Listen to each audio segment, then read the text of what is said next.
I got the recording going too. Looks like audio levels are pretty good. Hello, everybody. Thank you for tuning in to this latest episode session thing of That D&D podcast, where we will be returning to our Argent Springs adventures. We have a half new party tonight. It's a whole thing. We'll get into it. I guess we'll go around the table first and introduce ourselves. My name is Chris. I am the DM, and I will be playing the part of 15 adventuring companies that aren't these four people who are maybe woefully unprepared for what is about to befall them. So yeah, why don't we go down the line and introduce your characters and maybe give a little bit of info about yourself, your character rather, and we'll jump off from there. Does that make me next? I guess so. Awesome. My name is Patrick. I play Neve, the half-orc with a slight bit of a temper and who's just trying to do so much better, and is one of the only people in this party that has actually actively gone on quests. So we'll see how she fares. She's currently also the most charismatic in the party, so that's really lovely. For those of you keeping track at home, this is going to be that paragraph that is in the history book right up to events leading up to the calamity. Is Neve was the highest charisma party member. Neve was the moral reason. Yes. So next up, let's go to Jarl. Hey, I'm Alan, and I will be playing Jarl, the demon-possessed wild man that usually lives in the dungeon, who has decided to come out into the ball because he heard there was alcohol. I just realized you went from dungeon to fancy ball, so this is just fish going from one type of water to another. You're gonna be fine.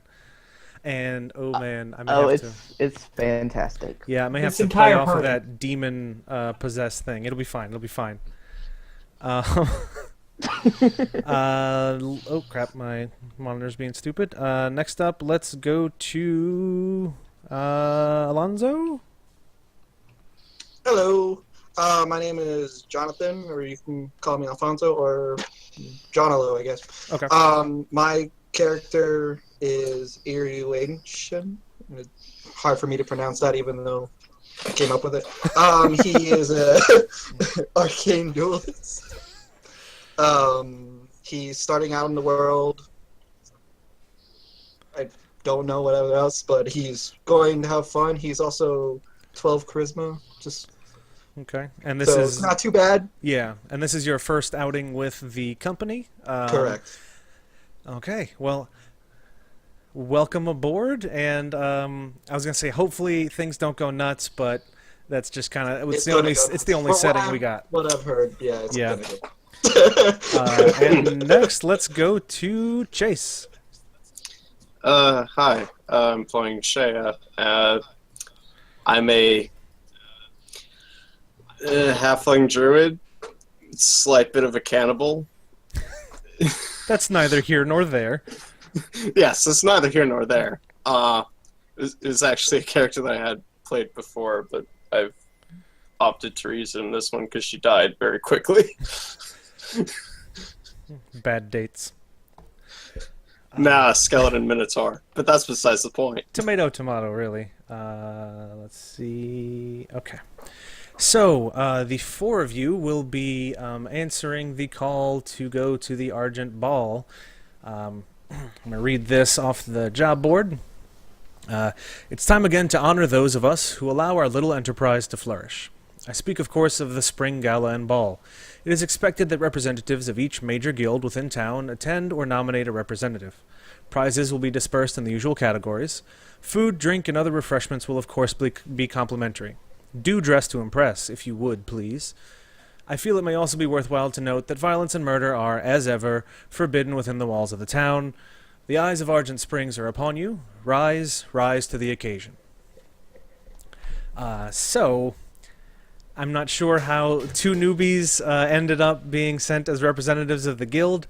Based on the general attitudes of some of the party members, I figure it was like, screw that, we're going to go on this mission and try to make some coin. We don't want to get dressed up. So they were like, you guys go represent us. It'll be fine. It was the charisma. Maybe so.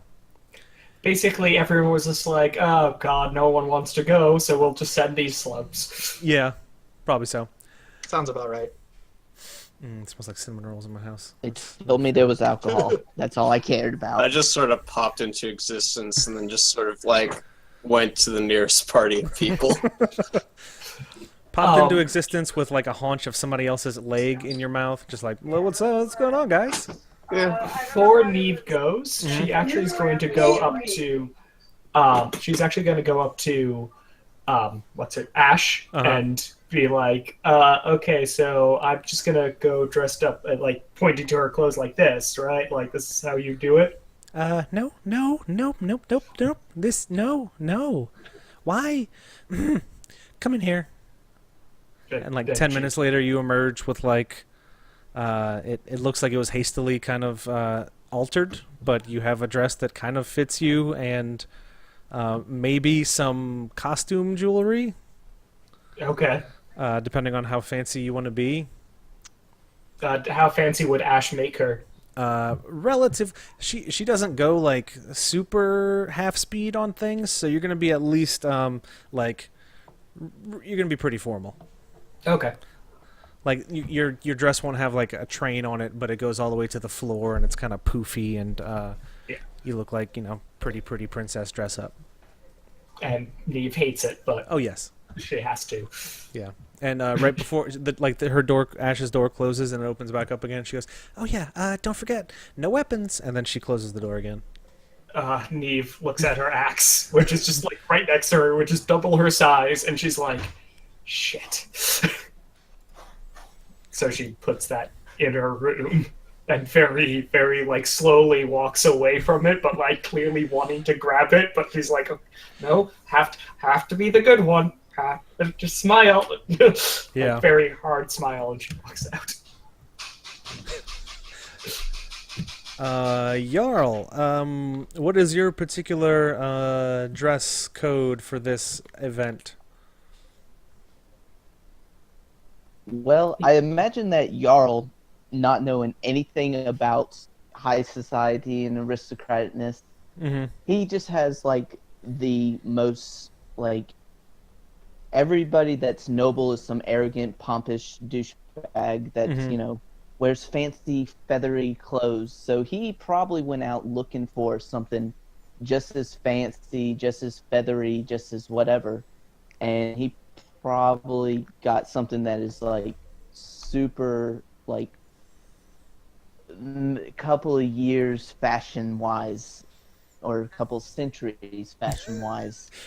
So the outfit that I am thinking of him getting is something that looks like a bathrobe with like this green cloak that hangs off to his right, that has like all these weird intricate designs, and then on the left shoulder is like peacock feathers like doing a fan, and like it just looks stupid and ridiculous, and he's got like a bird mask or whatnot, but he did wash his hands, so they're not blood stained, and his beard's not have Ew, a chunks green of cloak. whatever he killed in it.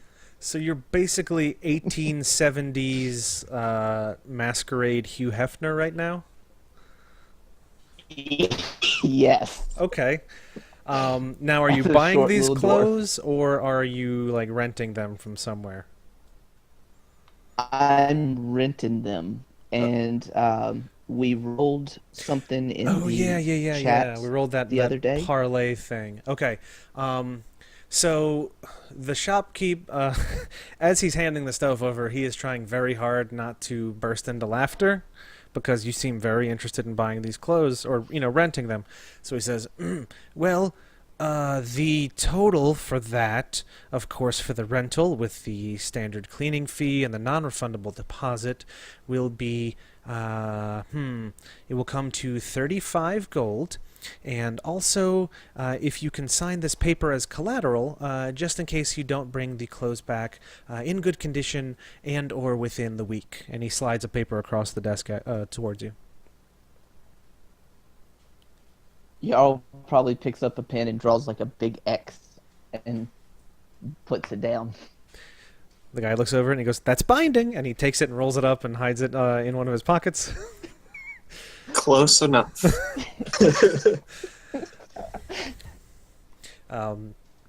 So let's see. We've got you.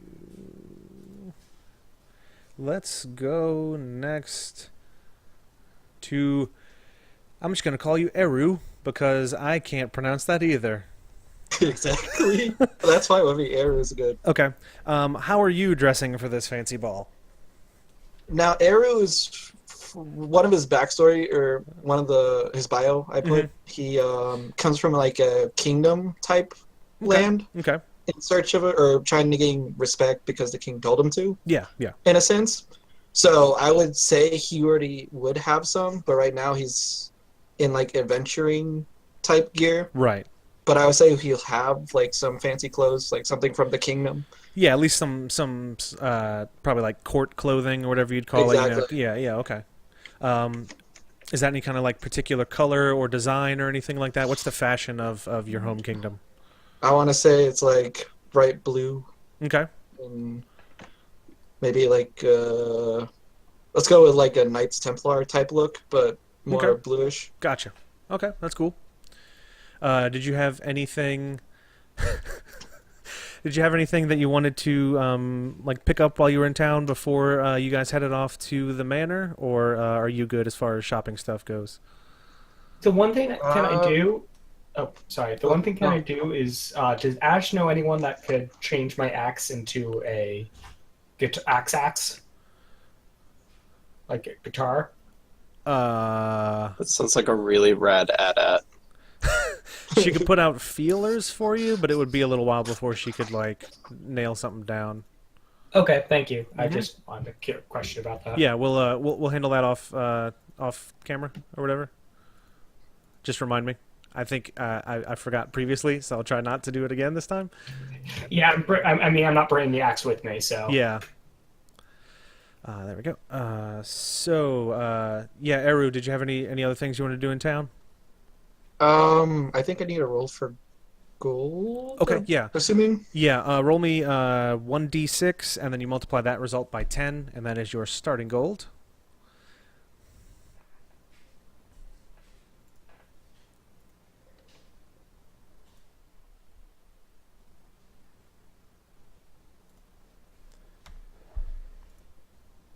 Excuse me. Got the hiccups. Why is it- You're not excused. Well, fine. Screw you guys. How I'm dare quitting. you? Damn it. And he dies. Oh,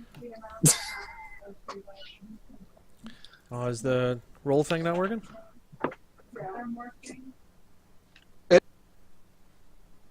It's roll slash 1d6. Slash roll. Oh, slash roll. Yeah, I'm gonna post the command. It's damn it.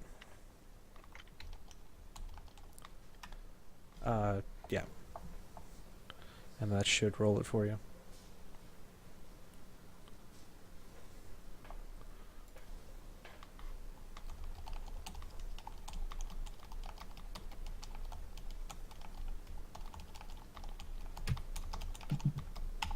Jordan was outdated with Neve's thing. I don't have alpha. I don't have like one of them is supposed to be. So I got it That's to better. All right, plus so you end up times with 10. yeah, so you end up with 20 coin. I can pull up a equipment list if you want. Yeah. Okay.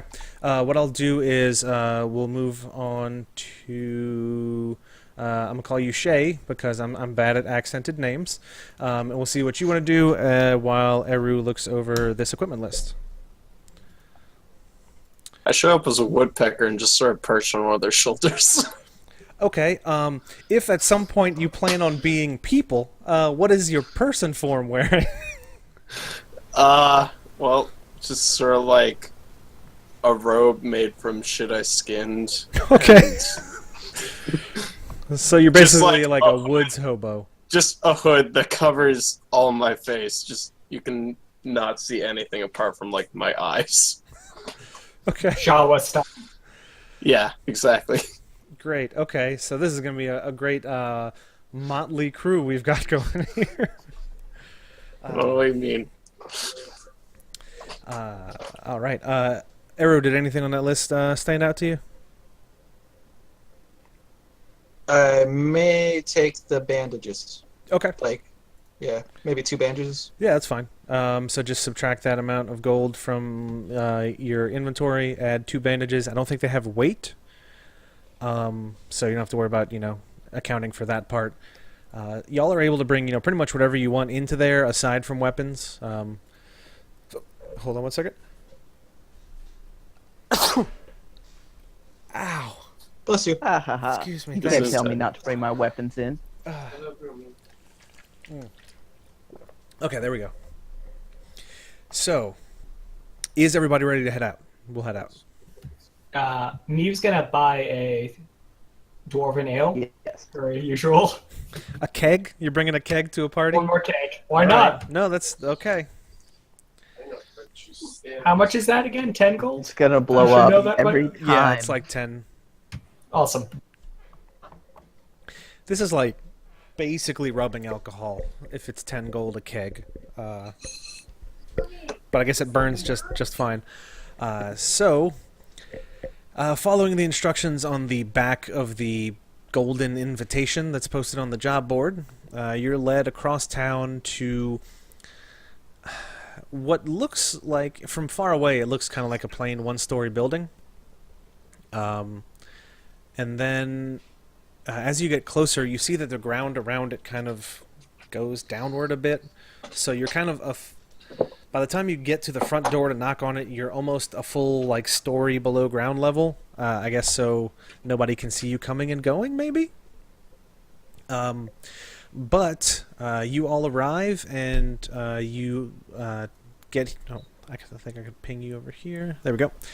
You are brought into the antechamber. There are like 4 or 5 servants there. They're all wearing pretty nice clothes. They're sort of these kind of red velvet coats with like black pants. These weird clear material sandals. It's strange, but whatever. And as each of you come in, they ask you to raise your arms so they can pat you down for weapons.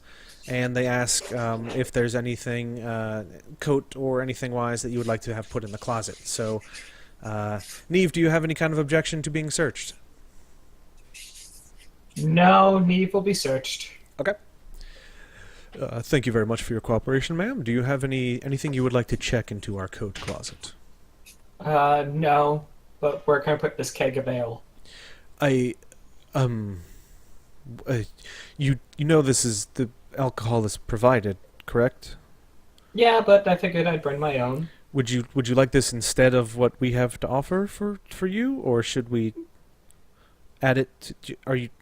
How would you like us to use this? I don't know. Just here you go. Here's a keg of ale. I thought we brought some of our own stuff. Okay. I don't know how parties work. It's Like, no. push it It's to get one person. I'm sure the owners are much appreciative, and the guy makes a really low bow, and he calls 2 shorter, kind of hunched-looking servants over to roll that thing into the through these doorways behind you or up ahead of you, and they disappear into there. Jarl, any objection to being searched? Y'all just grins at the idea that anybody's gonna take his weapons away, and he just does his arms out like, searched me. Thank you for your cooperation, sir. Would you have any coats or cloaks or anything that you would like us to check for you into the closet? No, I'm good. Okay.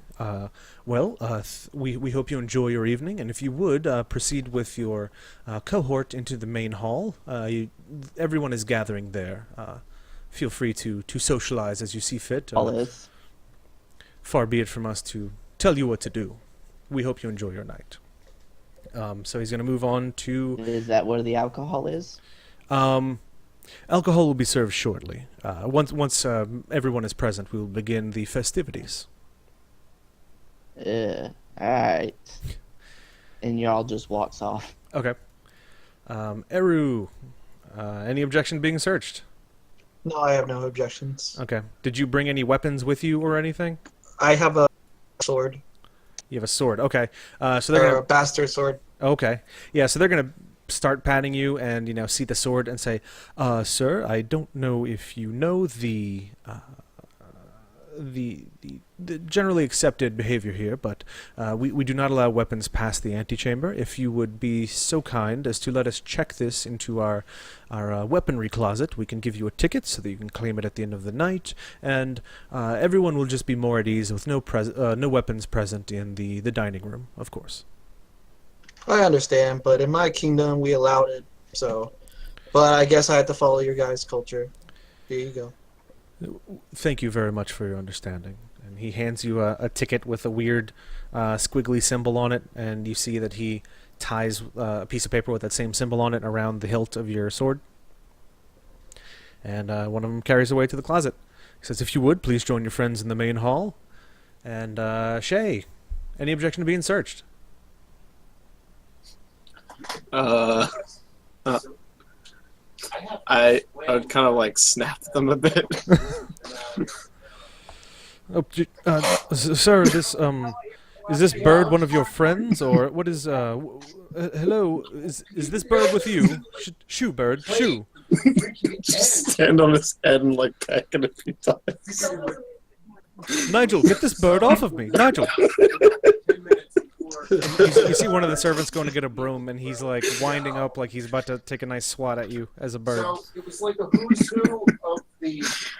I'll jump off and turn back into my normal form. Oh my, I say that's quite unorthodox. Okay, so the big bad Well, I'm this glad we didn't season hit came you. and chased this guy whom his father You smell funny.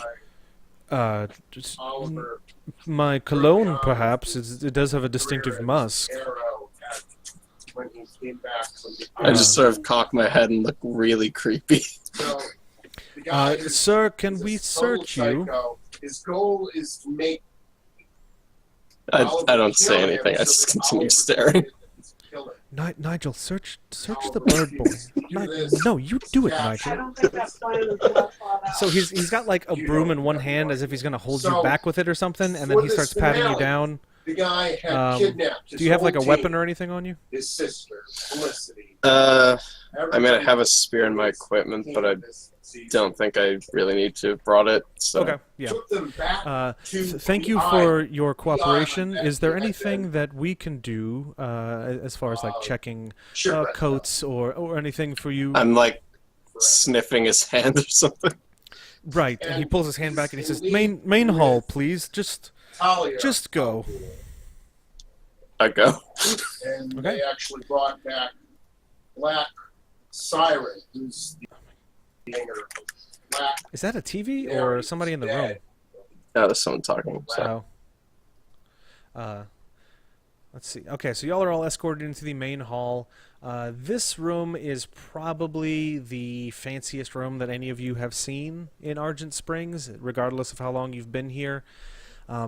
There's not like, gold anything on the walls, but there's finely carved columns that are kind of holding up the balcony that you can see above you. There's very nice like leather chairs that are well cared for. The wood in here on the floor is like polished. Everything is in like immaculate condition. And when you walk into the main hall, there are probably like 50 or so other adventure-y looking people. Most of them are sort of broken up into little small groups, and you can point out little things about each of them that kind of makes them look like some sort of group, like they've all got the same weird thing on their shoulders, or they've all got a similar necklace on, or they're all wearing the same colors, that sort of thing. But they're kind of standing in groups and talking with each other. Is there anything you guys want to do in here as far as like, do you want to try looking around for somebody to socialize with, or what would you like to do in this giant open room that you guys are probably the last ones to walk into?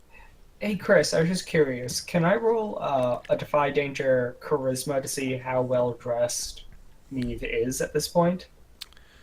It wouldn't necessarily need to be like a Defy Danger thing. When you walk in, there's a few people who smirk a little bit.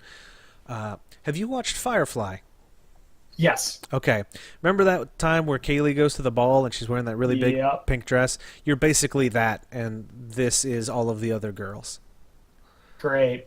So Neve kind of like tries to push the dress down a little bit, like try to unfloof it a little bit, and quickly goes to a corner of some sort to try to like be away from all the smirks and laughs.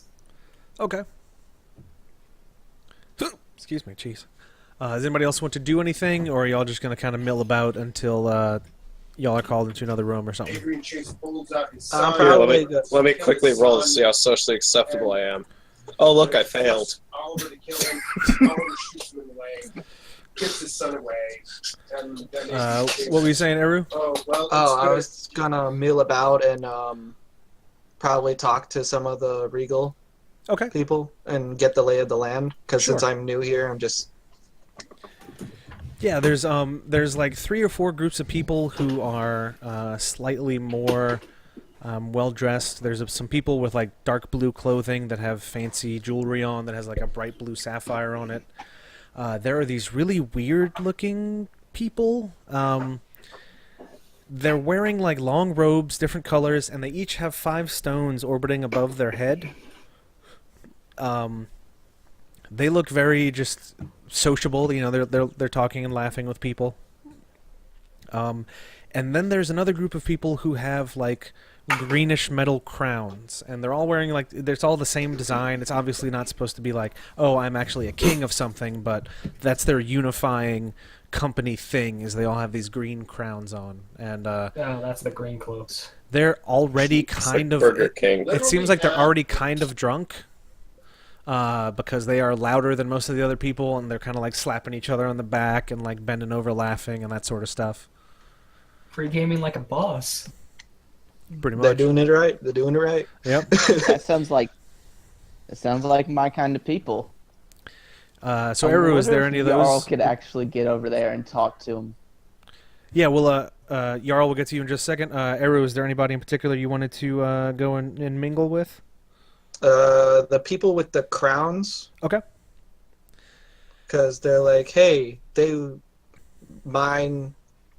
my kingdom kind of had, well, not really had, but they look more distinguished. Yeah.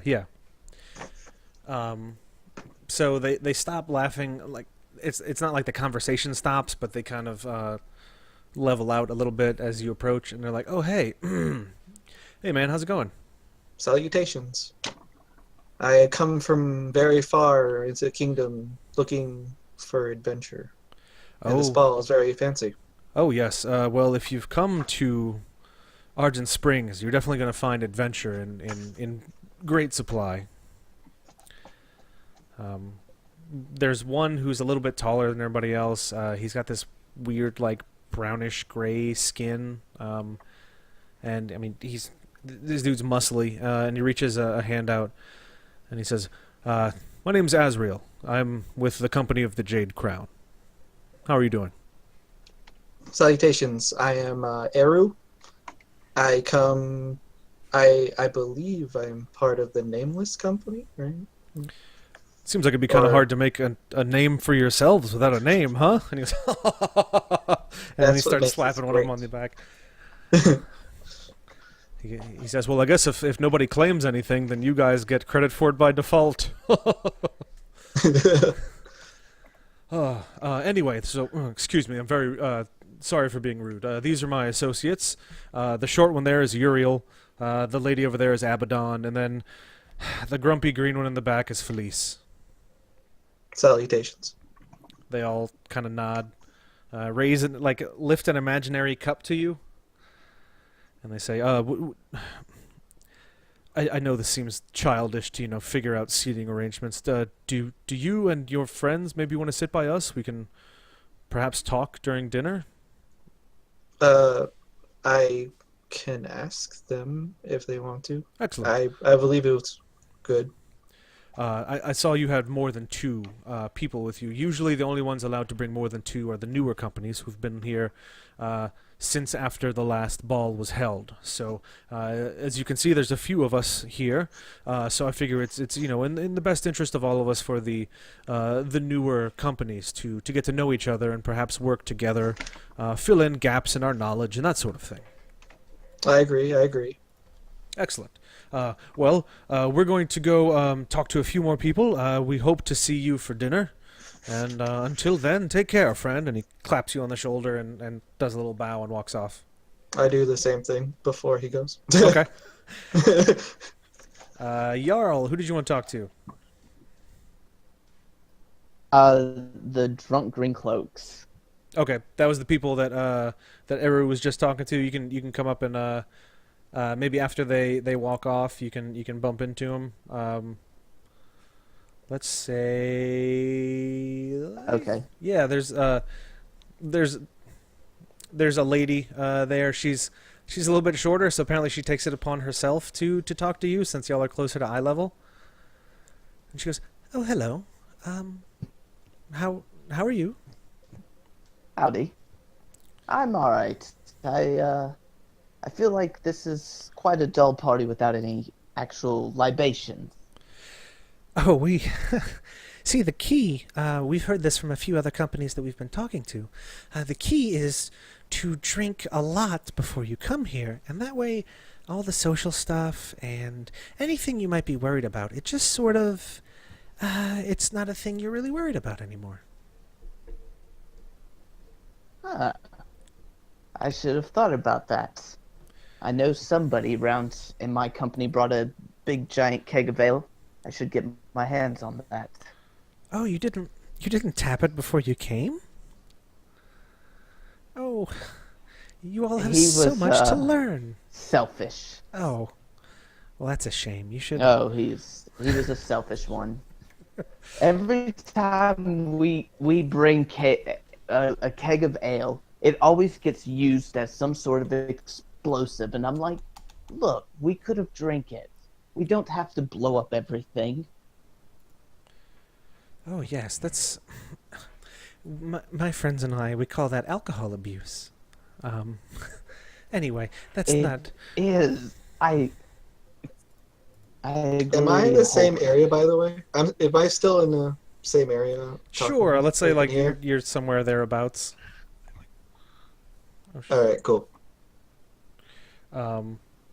So... the lady introduces herself to you, Jarl. She says, my name's Abaddon. Some people call me the Destroyer. It's really whatever works best for you. I have a very particular set of skills. Destroyer? Oh, yes. Oh, really? Yes. Well, they call me Jarl Darkiron, and I am the... I guess I'm the berserker of our little group. One of many, unfortunately. Well, it does seem like you've got a bit of a motley crew here tonight. Anyway, if you ever want to compare notes on how to, make things not really things anymore, or render something down into its component parts relatively quickly, I'm always more than happy to share my information with a fellow destruction aficionado.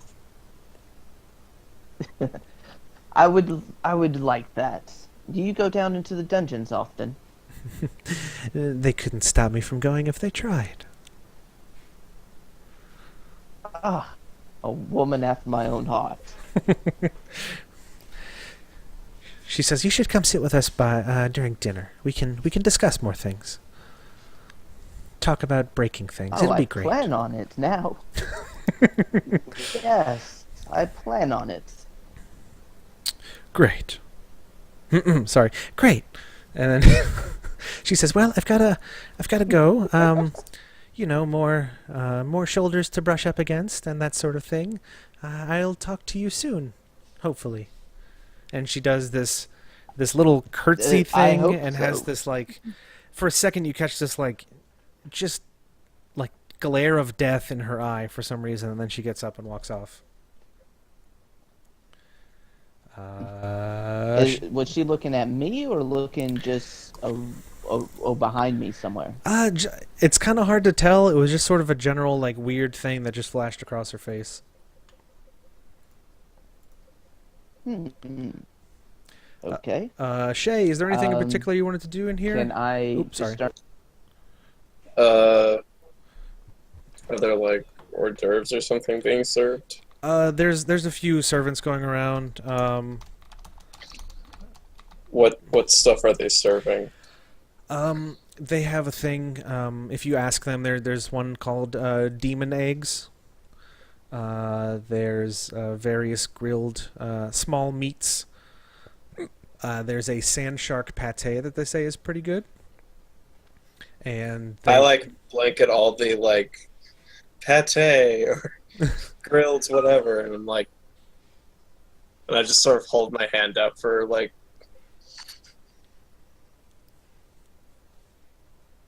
Nope, cut out. What were you saying? I just like hold my hand out for the meat. Okay. Yeah, pretty much as long as you have your hand out, they'll just kind of walk around and put stuff in your open hand. Like, they know how to do stuff with fancy people. Because a lot of times, fancy people can't be bothered to speak to the servants, so they don't expect you to, like, ask for food. Yeah, but I also like stare directly into their eyes as they do it. Yeah, it seems like pretty quickly the rotations around your side of the room become less frequent. It goes from being like a circle to this weird, it's got a hump in it where they kind of avoid you.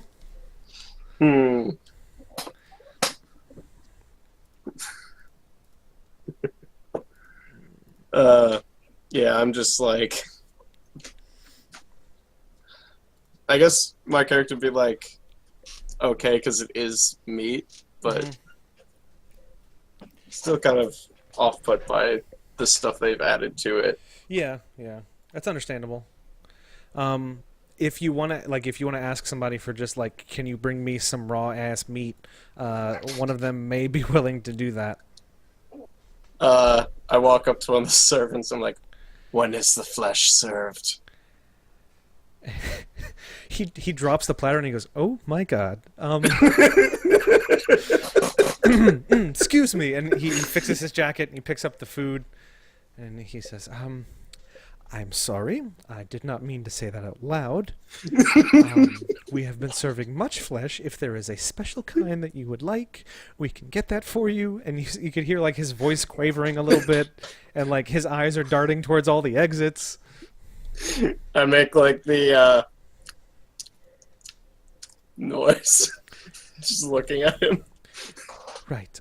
I will see what I can do, and I will be right back, probably. And then he scoots out of the room as quickly as possible. Yep. Jarl. So yeah, if you want to roll me like discern realities might be a good one for seeing if you can figure out what the hell's going on with this lady. Roll me that if you would. Alright. Excuse me. What is my wisdom? It's always. Great. I am not lying. She wants you. She wants you bad. Oh my. So here's what we're gonna do. I'm gonna give you some real bad information. If by the end of the session you have acted on that bad information, you'll get an extra XP on top of this one failure XP. That is her "we gonna bang" face. You're pretty sure. Yes. Yes. It's gonna be Y'all fine. will get lucky tonight. He knows it. Jeez, Neve is kind of like in the corner and stuff, just kind of trying to stay out of the way and like every once in a while getting some food from the servant. Does anyone come up to her? Any of like the adventuring people or like one of the hors d'oeuvre guys? Either, actually. Hors d'oeuvres, they try to make a stop at everybody at least once, and more will come based on how receptive you are to hors d'oeuvres in the first place. Neve says thank you very much and like gets some hors d'oeuvres and just again tries to keep small, like pushing the dress down. She's like, I hate this. I hate this. I hate this so much. Let's see.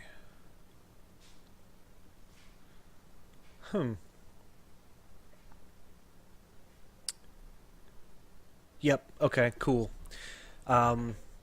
So as you're eating your hors d'oeuvres, you notice that what you probably mistook for a plant to your right in this corner is a person, and there is a lady there just leaning up against the wall, and you notice she's been going psst, psst, probably for a little while.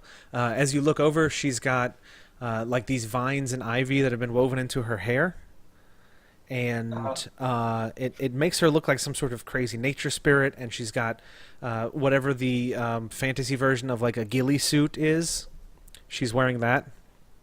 Steve does a slight double take and Yeah. just points at herself with Yeah. food in her mouth. She's like, Yes, you. she swallows and she kind of walks over. It's my fault. I shouldn't have worn hunting clothes if I wanted to stand out at a party. Now I just fit in because everything's made of wood. Hi. Hello. I like your dress. How are you? Hi. I like your hunting clothes. How are you? Thanks. I feel weird without my bow, but I guess that's neither here nor there. Same. I carry this really large axe usually, and I just don't know how to act without it. Yep. I've been standing in a corner, and I thought you had come over to maybe talk, and then I realized after a few minutes that you hadn't seen me, so I figured I would make myself known. How are you? I am well. I am okay. And I feel like at this point Neve looks at a card that Ash gave her. She's like, "Hi, I am Neve of the nameless party. How are you? And to what party are you with?" Okay, look, don't take this the wrong way, but that's kind of a weird name for a company. Just want to put that out there in the first place. Well, my name's kind of hard to pronounce for non-elves. You could just call me Ease. I'm with a company called the Straight and Arrow. You get it? Because we're all hunters, haha. And we have a very strict code of guidelines, so we're on the straight and narrow, but we have bows and arrows. It's a pun, I think. They told me it was a pun. Okay. So, yeah, I'm the only one of my group here tonight. The rest of them are out hunting in the woods. So, this is really awkward because I have literally nobody that I'm familiar with to talk to. So, would you be willing to be my familiar with person that I can talk to, perhaps, so I don't have to stand here by myself? Yeah, sure. I can do that if you are willing to be my familiar with person. Who I can talk to, and I'm doing she's just say there. She's and she's again pushing the dress down. She's like, oh God, yeah, sure. She tries to grab your hands and take them off of you pushing the dress down, and she goes, "The best way to make them look stupid is to work the hell out of that dress. So just do it." Neve nods, and she's like, "Okay, I can do this." Yas, queen, slay. So as you guys are talking, a servant wearing a slightly brighter color of red that anybody who's well versed in servantry would know that is the head servant. He comes in, he's got the very proper one hand behind his back and one hand at his diaphragm, and he goes, "Mesdames and messieurs, if you would be so kind, please follow us to the dining room, where dinner and spirits await." And he bows and does this really... Like Ghost? Oh, good joke, sir, good joke. And he does this overly flourished bow, and then the two doors, these enormous 8 or 10 foot tall doors to the dining room over here open, and you see a group of tables. There's probably 3 or 4 of them. Each are rounded and can probably seat like 20 people apiece. But there are definite gaps left in the seating for the servants to come and, pick up plates or drop food off as needed and that sort of thing. If you would, please come in and find a seat. You are welcome to mingle, or if you wish to stick with your company, that is also doable. I go over to Neve and tell her about the people in the green crown saying they can sit with us. While he does that, I actually am like, oh, okay. Ease is going to sit with us too, and I point to Ease, who I'm pretty sure he didn't see. Whoa. Salutations, milady. Oh yes, hi. How are you? You saw me I'm on the just first creepily try. behind all of them. I don't want to alarm you. There is someone behind you. Is he your friend, or do we need to run out of the room? Nah, don't worry about him. He's fine. Are you sure he's fine? He doesn't look fine. No, he's fine. Okay. Just don't worry about it. I feel like we need a cleric or something with this guy around, but that's fine. I'll take your word for it. Shall we go get some dinner? Oh, also, my name's Ease. Excuse me. I'm really bad at introducing myself to people. I'm more used to sitting up in a tree for a few days to catch an animal than I am interacting with people, and that's why they told me to come to this thing so I could interact with people more. I apologize. My name is Eru. That's a pretty name. I like it. Nice to meet you. Pleasure. Shall we all go get some food? Flesh. Okay. I am sitting on the other side of the table from him. I'll sit between you. Yes, I'll sit please. next to Neve. A buffer space is perfect.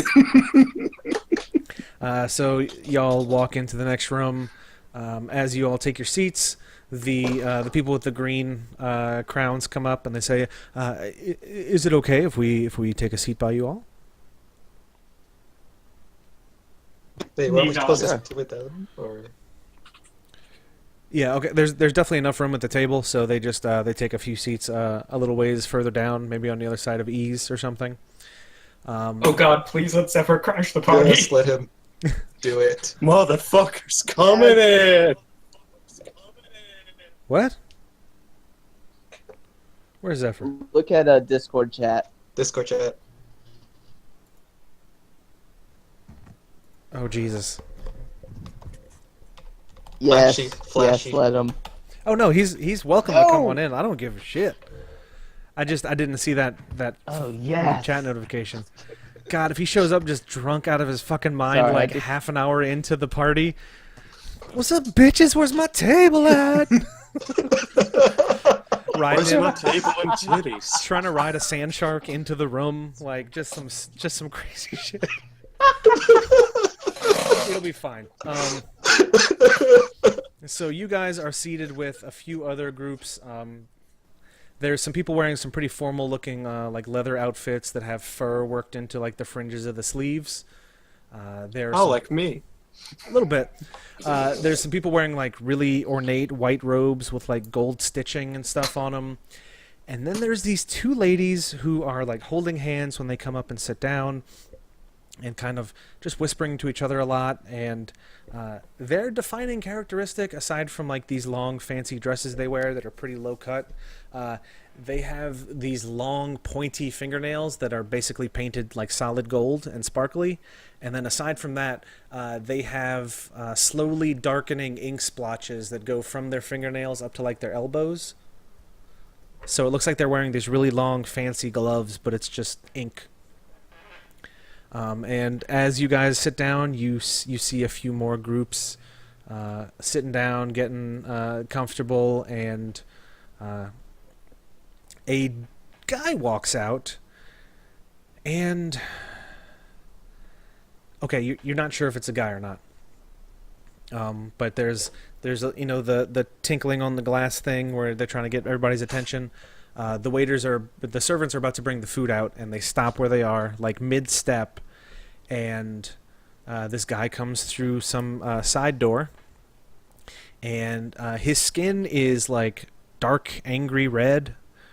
He's got these horns that kind of curl backwards, almost like ram horns. He's wearing a rather fine, like light gray linen suit jacket and like a knee-length skirt. And you can see a tail swishing out behind it. And the person says, "Ah, yes. Welcome, everyone, to this... I forget how many years it's been now. 1, 2, 3... Ah, yes, it's been the 8th one. Time flies. I've met with some of you before. I will be familiar to those of you. I know I have a face that's a bit hard to forget. But for the rest of you, please allow me to introduce myself." And he puts his hands up, and like these little flames are up at his fingertips. And he says, "My name is Caesar, and I am one of the duly appointed officials of this town. I may be... we may have different goals and job duties in mind, but I feel that we work as a cohesive organism, and I just have to say that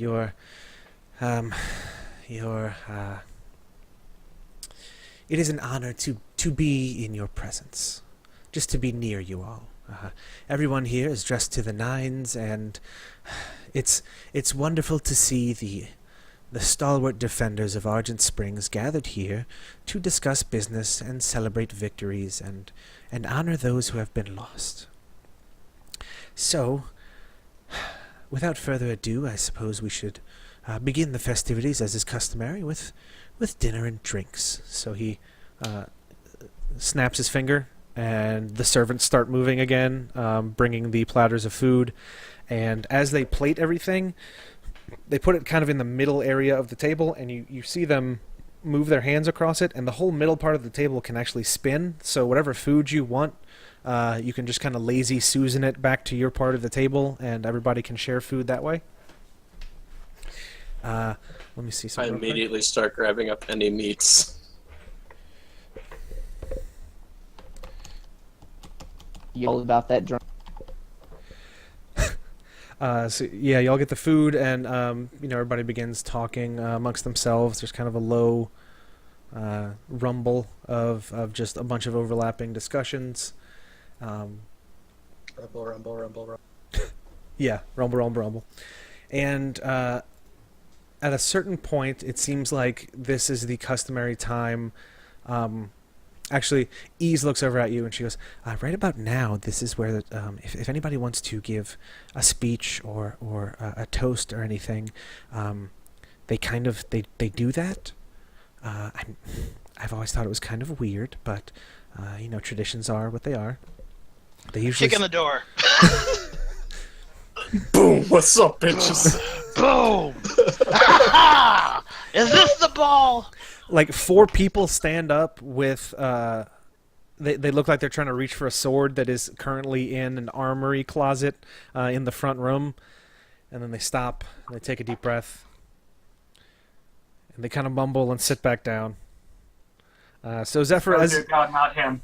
as you walk in across the room, you see Neve, Strange. and you see Jarl, and 2 people that you maybe have heard of around the headquarters, but you haven't met yet.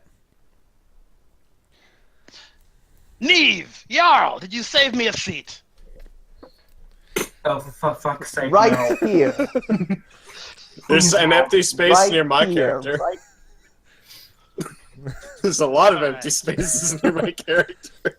Yeah, Neve so digs her hands her face further into her hands. I go to oh Neve God. like in a whisper and be like, "Do you know that guy?" Unfortunately.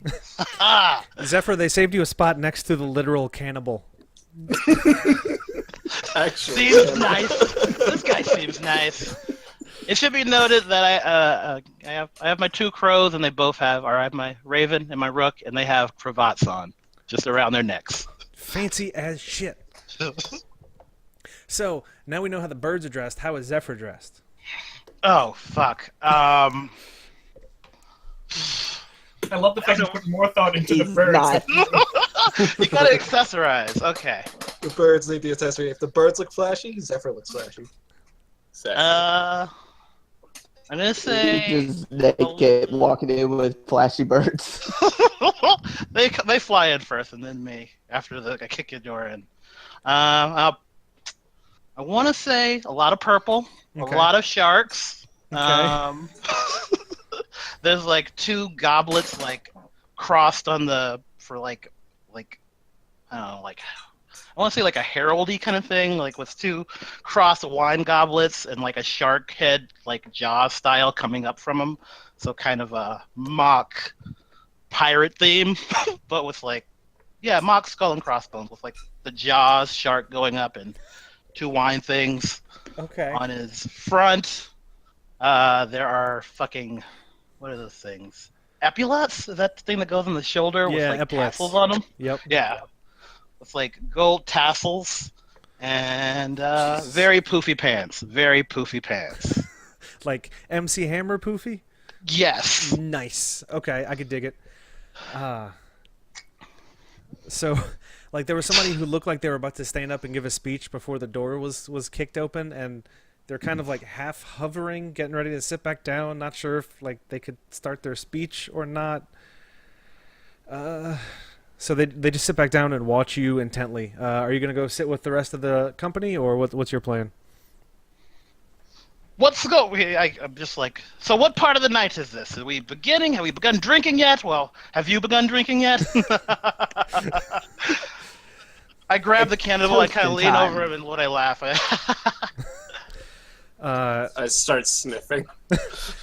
Somebody at a nearby table is like, we were just about to get to dinner and drinks. And gives you a little wink, and then goes back to talking to their people. Well then, I will seat myself and prepare for dinner. Have we already done the introductions? By the way, I'm Zephyr Quinn, ally and friend. You may know me from my exploits and with the sand shark and the food at the And the food. and the food. Friend might be a little bit too hasty of a description. Salutations, Zephyr. I'm Arrow. I give you a hearty handshake. Ah, Arrow, nice to meet you. You smell Nice to tasty. see you again. I am tasty, but hey, you gotta buy me dinner first. I am tasty. Just ask Rona. Ching ching. Okay, so after you get back to the the rest of the company, Ease looks over at you, Neve, and she says, "Okay, so that was weird, but anyway, so this is the part where the big companies get up and do like speeches, and then if any of us smaller ones want to, then we're allotted some time. So I guess get some food and wait and see if there's any good speeches. Usually it's a little boring, but hey, free food. Right? Neve kind of looks down at her dress, and then over the head work it comes into the mind. And she's like, breathe in, breathe out, and then stands up to raise a glass. And she raises a glass, and she's like, I would like to make a toast to the companies have attended today. My name is Neve of the Nameless Company. You may not have heard of us because our name is not existent. But I would like this one known for everyone to hear that we are here and we are trying to do good work. Good work! Zephyr, shut up. Okay! Thank you, Zephyr. I would like to have a toast, though, to the many fallen compatriots that we have lost along the way from any party. I lost a good friend of mine early on, and it has affected me ever since. So, to the fallen of Ardent Springs, may their adventures continue on past the graves. So as you hold your glass up, you hear a bunch of "To the Fallen" and people holding up. Some of them empty glasses because they haven't been filled yet. Most of them have something in there, and then everybody takes a swig. And then she sits down. Then a lady in a really long dark blue dress with like a 10-foot train on it stands up, and she's got to fix her dress a bit. She tidies up her necklace and pats her hair, and she says, "Good evening, everyone. My name is Alfreda von Friest. I'm sure some of you may know me. We of the Sapphire Council make it a point to try to interact with all companies in Argent Springs, both great and small. We hope that we can continue working in a sense of joint adventure, joint discovery, sharing of knowledge, and bettering of the world via our work. I've never been great with words, I apologize, but I do want to say that we want to express our gratitude for each and every one of you who does the hard and often thankless work that you do. If you need someone to share information with, or to work out theories with, or anything like that, our door is always open, and we are always willing to recruit those best and brightest among you." And she bows and sits back down. Neve leans over to Ease, and she's just like, "God, I hate her." Why? She looks like... Does she taste good? Should we take her kneecaps?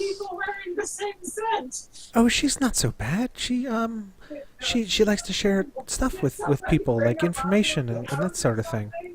Wasn't question. I haven't. Better her than the mages in their tower, hoarding their knowledge. I can't say that I've tried anybody's kneecaps. Sorry. And yeah, you're a really weird guy. And the green cloak guy, like the leader of them with the complete head full of feathers, he stands up, he fixes his cloak to kind of fall over one of his arms. He looks around and he says, well, it's good to see most of you here. It's a shame that we've lost the ones that we've lost over the course of the year. But the thing that's important for us to do is to soldier forward and do good things. All of us. Us, the Green Cloaks, we're trying. The ACP is doing a great job. The Sapphire Council, the Foghounds, the Middlemen, and he's kind of going around the room and pointing at people just to show I know all the names of people. The one representative of the Straight and Arrow, and he kind of chuckles a little bit. Silverbrands Expeditions, the Cartographers, the Golden Order, Barbugs, Bugbears, the Clan of the Spectral Shield, Huri's Furies, the Desert Dogs, and the Company of the Jade Crown. And then he looks pointedly at you guys, and he rolls his eyes for a second, and he goes, I have a feeling that all of us can do a lot of good work. May this next year provide us with much fortune and fame. And he looks back at you all and he says, and justice. And then he sits back down. And he stands up real quick and he goes, oh, right. Glory to Argent Springs. And then everybody repeats and then chugs their drink. And then, last but not least for the speeches is the leader of the third big guild for ACP. It's a rather scrawny-looking guy. He's mostly bald. The only thing that is on the top of his head, he's got 7 or 8 feathers of different colors that are sticking out of the top. He's wearing this dark gray, kind of tight-fitting suit. And he's wearing a glove where it looks like some sort of coiled serpent, and each of the fingers on the glove is like the head of a snake or something. He says, yes, hello everyone. My name is Kieran. I'm the head of the Association of Consolidated Procurements, or ACP. Look, we all know why we're here. We have a serious thing we need to discuss. We have a choice that we can make. Do we want to merely survive, or do we want to actually live? If we want to merely survive and have just enough food and just enough water to barely scrape by and have to dig in the muck day in and day out just to make a basic living, then we should keep things as they are. Everybody goes about their business. Everything's fine. If we want to thrive, what we need to do is we need to increase the exiles. I move that we increase exiles by 20% over the course of the next year. We will free up resources, we will free up space, and we will get rid of those who are nothing but a drain on the system. Let those who are too weak... Whoa. Yes. Let those who are too weak to Whoa. actually carry their weight be forced to do so elsewhere. Argent Springs is for those who are willing to fight. Jarl stands up and goes, so you're saying that you want to throw out all these people instead of, I don't know, doing your job better and providing for this town? I don't want to throw out any people in particular. I want to throw out 20% more people who have proven that they can't carry their weight. A pack only moves as quick as its slowest member. A town is only as strong as its most vulnerable person. Cut out the weak points and the town Yeah, but is here's stronger. the difference.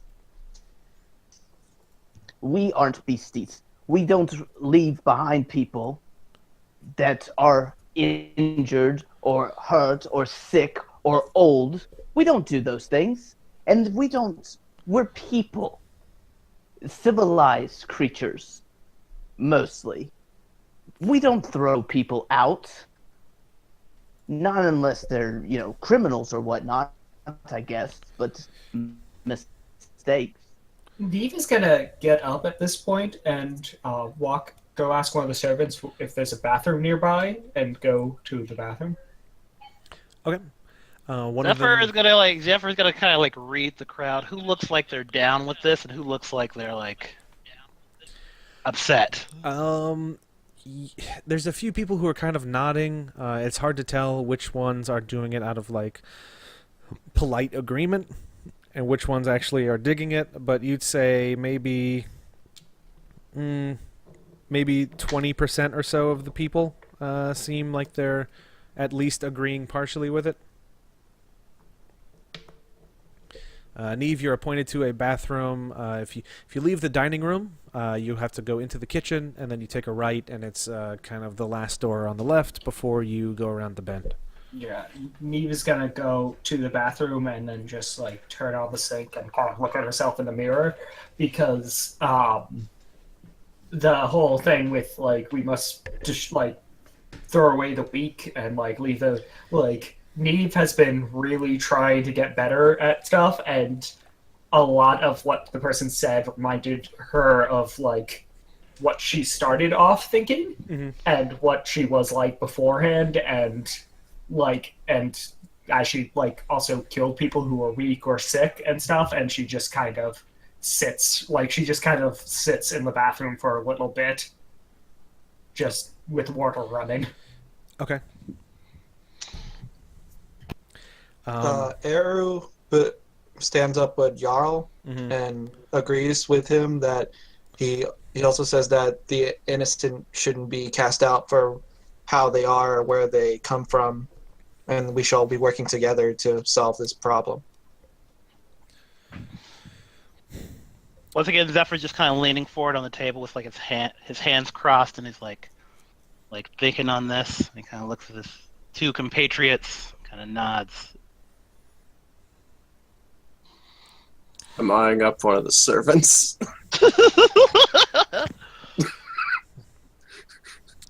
Like trying to track where they're going and when they're not visible. So Kieran is he's hearing you guys, argue back and forth, and he goes, "You're new here, obviously. You have more than 2 people. That's only what is allowed for the new companies. You don't know the brutal realities of how this town works. You still you've got Well then, that foolish idealism." well then, maybe there needs to change. Yes, I'm proposing a change that will benefit all of those here who can actually do No, their you're jobs. proposing is throwing people out.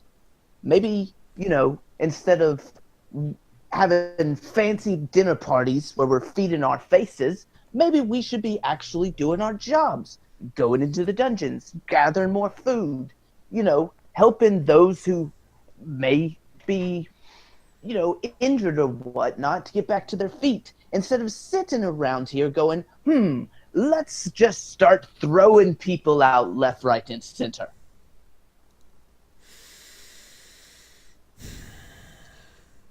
Listen to me, dwarf.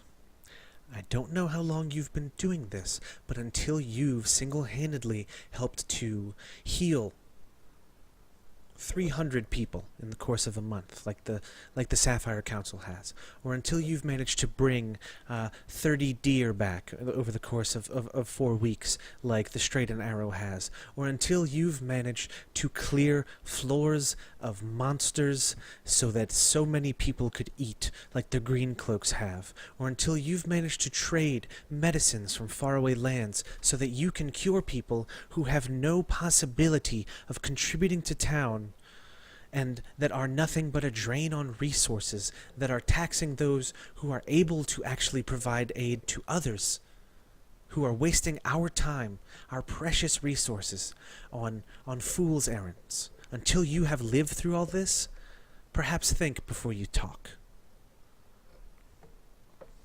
And maybe before you decide that you're going to be judge, jury, and executioner to people, maybe you should walk the streets and meet those beneath you. Maybe you should sit in the bars and hear their stories about how they have struggled to get the slightest coin in their pockets just so they can feed their families, while you sit in your little high tower going, look at me and my guild. I am big, fancy, and blah, blah, blah. And if you don't notice, there's only one other person in my guild standing with me right now, because that's all I need. Hear, hear. When you began the Grunt. speech, I don't stand up. I still looking down the seat. When you began the speech, you were talking about thriving, and I got excited. I am always excited to grow in strength and power. But before I came here, I wandered the wastes, and I know that the crew that discards their weakest, that turns on their own, is no crew at all. And such is with the They're town. cowards. Yeah.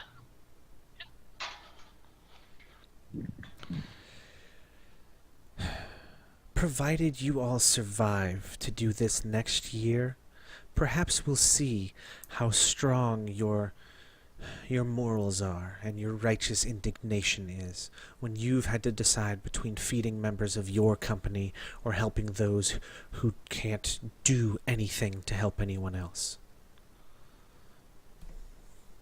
Then we help those who can't help themselves.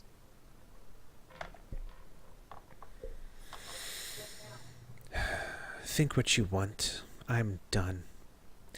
If anyone else would like to have a reasoned discussion on this, you know where to find me. And he sits back down and kind of sulks a little bit and goes to drinking his whatever the hell's in his glass. I turn to my company and whisper, if we ever catch them in the dungeons, we rip them to shreds. Yes? Technically, technically that's one of my things. So I just grin widely. No one can see it because of my hood, but I'm just grinning. Nice. slay a menace to the innocent. Oh shit! Yep. Look at that. So meals continue, drinks are refilled, the servants are bustling around. Neve, do you eventually come back to the dining room, or are you hanging out over there? Neve is going to start to get up and like turn off the water and just kind of like wander back through the halls a bit. But she's also going to be like looking around and seeing what she notices about the place. So can I discern realities and kind of like just her examining the place around and seeing? Are you trying to like check into different rooms, or what's the plan? I'm just seeing how the servants are reacting and moving, and like as I'm going through the kitchen, just seeing how people are. I mean, like there's a lot of hustle and bustle. It looks like they're trying to meet like a dinner rush. There's a few just super sweaty looking people who are hunched over like some coal-fired stoves and sweating into whatever sort of broth they're cooking, and meat that they're chopping up and cooking, and vegetables and salads that are being prepared, and they're handing it off and trying to plate it nicely so the servants can bring it in. And then there's just a huge trough of kind of sudsy water that they're throwing platters and stuff into as they get back. Okay, so Neve is gonna go back into the dining hall, and kind of just wander through a little bit to get to her party. Okay. There's a few people who look at you. One or two will kind of try to lean back in their chair and be like, "Hey, nice speech. Good job." Oh, Neve thanks them. She nods. And they go back to talking to their friends and that sort of stuff. And before too much longer, Caesar comes back out and he says, "Well, that was certainly an interesting dinner. Things got a little bit heated, and trust me, I know about heat." I slay myself. Yes, heat. Anyway, so... by round of applause, we have two options for the order in which to proceed. First, we can do dessert, or we can do the prizes. So, who would like to have dessert first? And, a few people start clapping. Which would you guys rather, dessert or prizes? I'm gonna go with prizes. Jarl isn't clapping. Okay. Zephyr's like, ooh, prizes, He's and not then gonna like clap for either. he's like prizes, and then like the birds are like pecking him. Like, okay, we'll get cake. Cake. Dessert, Cake. for sure. Okay, let me see. Okay, so it's gonna be dessert first. So they bring out. There's a bunch of stuff. There's like chilled fruit, and I mean, most of you, if you've never been to this place, haven't had fruit if you're from around the area, because it's not super common in the desert. It's a bit of a luxury. There's He's gonna have a strawberry. Yeah, there's chilled goblin milk. Some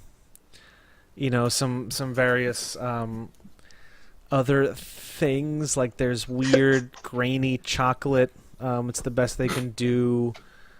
They have a special alcohol they've got that they basically get ale and ferment it with these strong beans, so you get kind of some energy, and it also makes you a little bit drunk. Some people like it. They call it buzz ale. If you want some of that, I do. Can I still have buzz ale? That sounds awesome. Ease looks around. She orders some buzz ale, and then she gets some of the goblin milk and mixes it in and stirs it, and like downs it in one big swig. Yeah. And she's like, "Ooh, that's really good." Woo. And you could see her just slowly starting to vibrate. Who's Eve again? She is the representative from the Straight and Arrow. She's basically wearing a ghillie suit and has like vines and twigs and stuff woven into her hair. So she almost looks kind of like this weird nature spirit. I take a look at what she's doing and like, that's a great idea, and I do the same thing.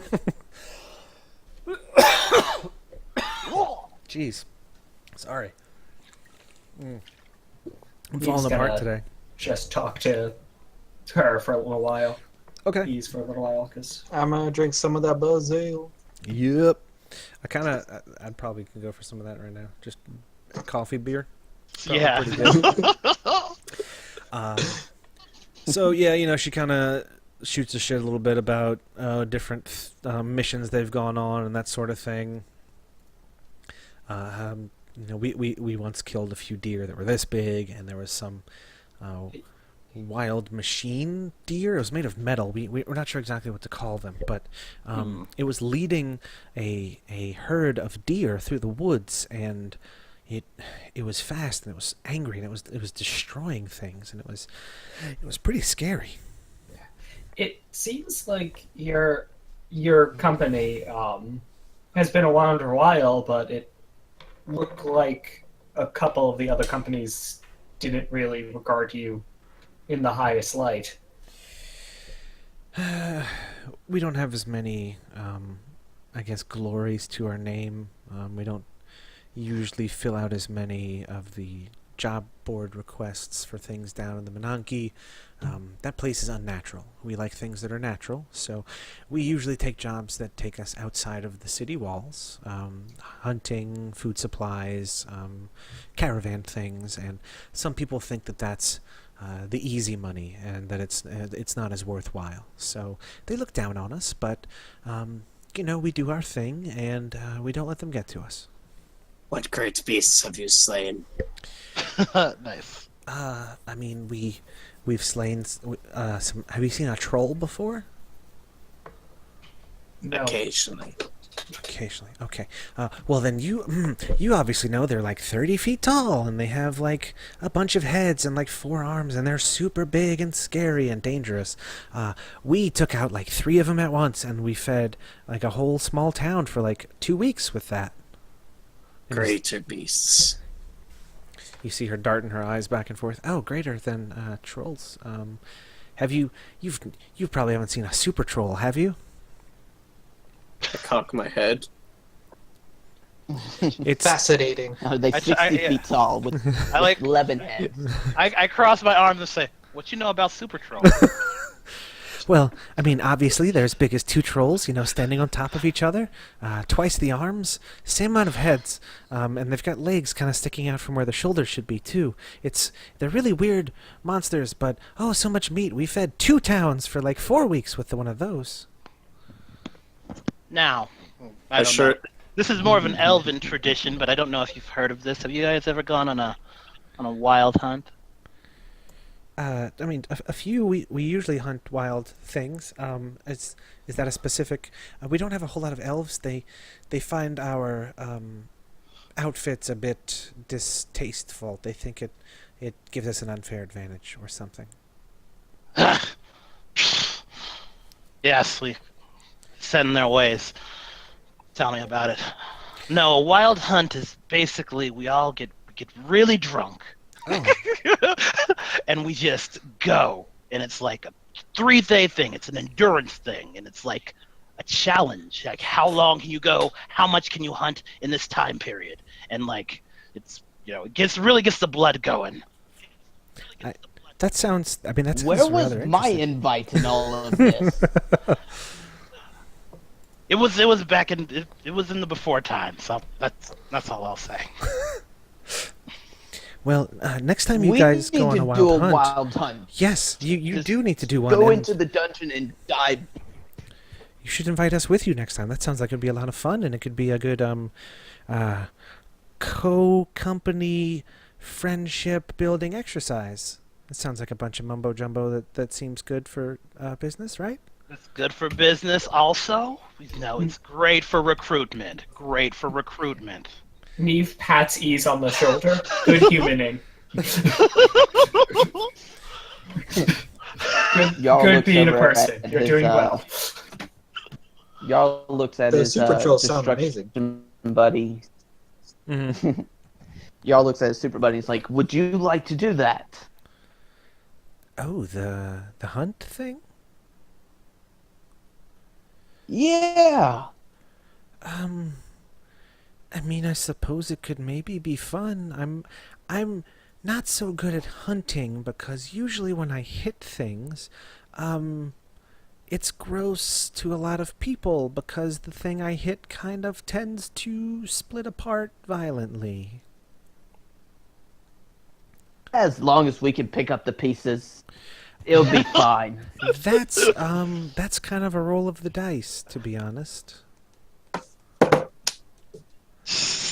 That's perfectly fine. You'll get you'll get along great with some members of our crew that also don't seem to know their own strength. I laugh and I look at Nave. Neve coughs and goes back into just drinking something very that was put in front of her, but she doesn't entirely know what it is. Abaddon leans over and she goes, can I show you something? All of us are just me. I think probably Jarl and Zephyr, since y'all are closest. She goes, can I show you guys something? Don't freak out, okay? Yeah. Wouldn't. Okay, so she pulls she's been wearing these fancy gloves, and she pulls them off and rolls up one of the sleeves on her fancy dress. And you see her hand, it looks like it's made of roughly carved stone, and you can see the finger bones for her hand resting on the top part of the stone. And then as it progresses up her arm, it almost begins to look sort of like cracked molten rock, and you can see these weird red veins glowing inside of it.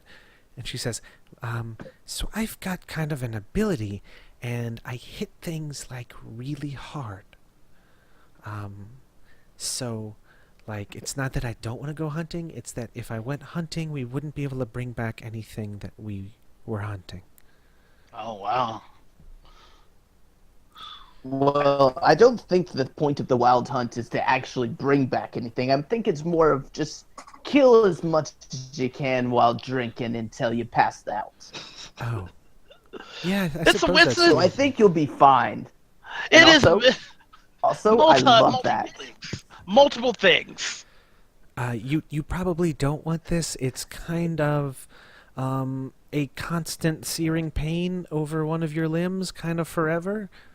So, let's say I made some bad deals and kind of managed to make something good of it. Did you happen to give 3 vials of blood to a harpy on the first floor? Why the hell would I do that? Look, I made a deal with some bad dudes to get this, but look, I made a deal with some bad dudes to get this, but I'm not that reckless, okay? I'm not either. You do know about that thing. Are you talking about the shopkeeper? And she says shopkeeper with exaggerated air quotes. Does she do it with the crazy arm too? Yeah. She says, yeah, I don't know if you've encountered her yet, but it's really best to stay away before she talks you into a really bad deal. What things? I've only heard stories, and I think I'm pretty brave, but the stories I've heard were enough to make me not want to ever deal with her or any of whatever her kind are. There's more of them, you know. There is. There's a whole nest of them a little ways down. I think.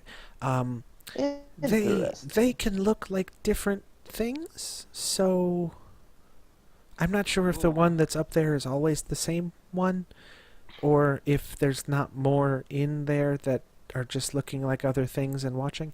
Look, it's really creepy, and let's just enjoy dinner. We could talk about this another time. Yeah, Thank you. Of course. Yeah, thank you. We But, kind of dig deep in there, but yes, thank you so much. Yeah. And about the arm, I still think it's cool, even if it is, a strange and you see it as a bad thing. But it makes you. Yeah. So she blushes and kind of just drags her index finger across the table, and you see it.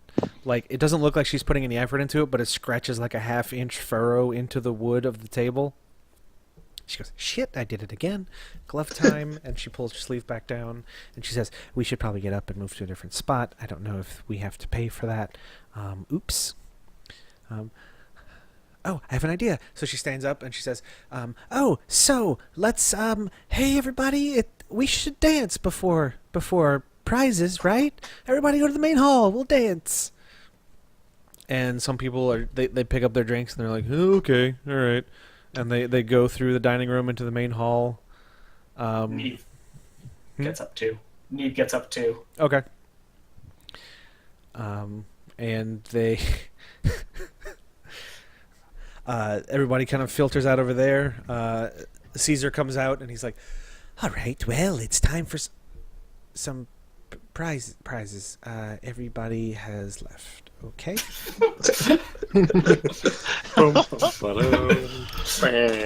So he darts back into the kitchen, comes through that door into the main hall, and he just kind of slides in gracefully.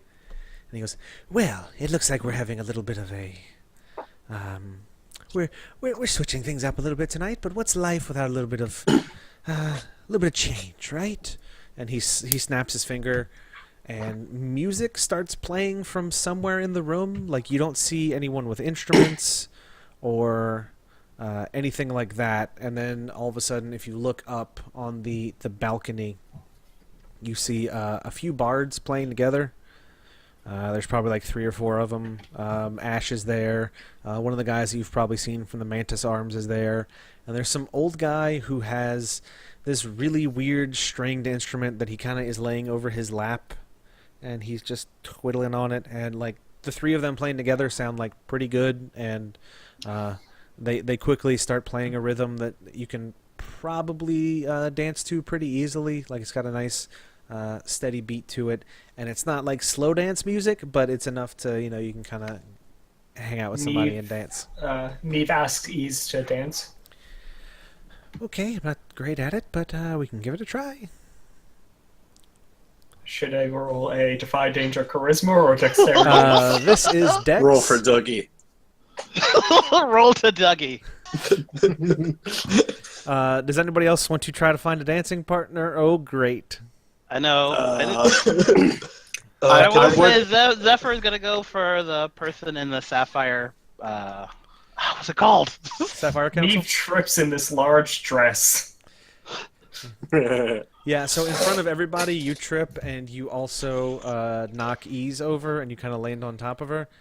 So there's this awkward, like, you guys' faces are 2 inches away from each other thing, and everybody stops and looks, and she's like, "Oh my god, kissy get faces. off of me." And Neve, like, slowly gets off of her. She's like, "I'm so sorry. I'm not used to this dress. Stupid dress." Look, let's just go get some punch and sit down and watch other people dance. It'll be fine. Neve nods and embarrassedly walks with her. Can I dance with one of the Emerald Crown? Yeah, you want to dance with, you've got, please hold, I'm going to pull up the name list. You've got Azriel and Uriel, who are dudes. Azriel's like the main guy. And then there's Abaddon, who was the one y'all were talking to with the crazy arm. And then there's Felice, who is very, very pale. She looks like an elf of some sort. Like, she's got the long ears. Her eyes are like full red, and she's got like this weird like emerald on her, like this choker thing, and it almost seems like there's something inside moving. I like to dance with the last. Abaddon, the arm lady? No, the Felice? Felice. Okay. If you come up, she's not gonna say anything, but if you like, hold your hand out and ask if she wants to dance, she'll just nod. My lady.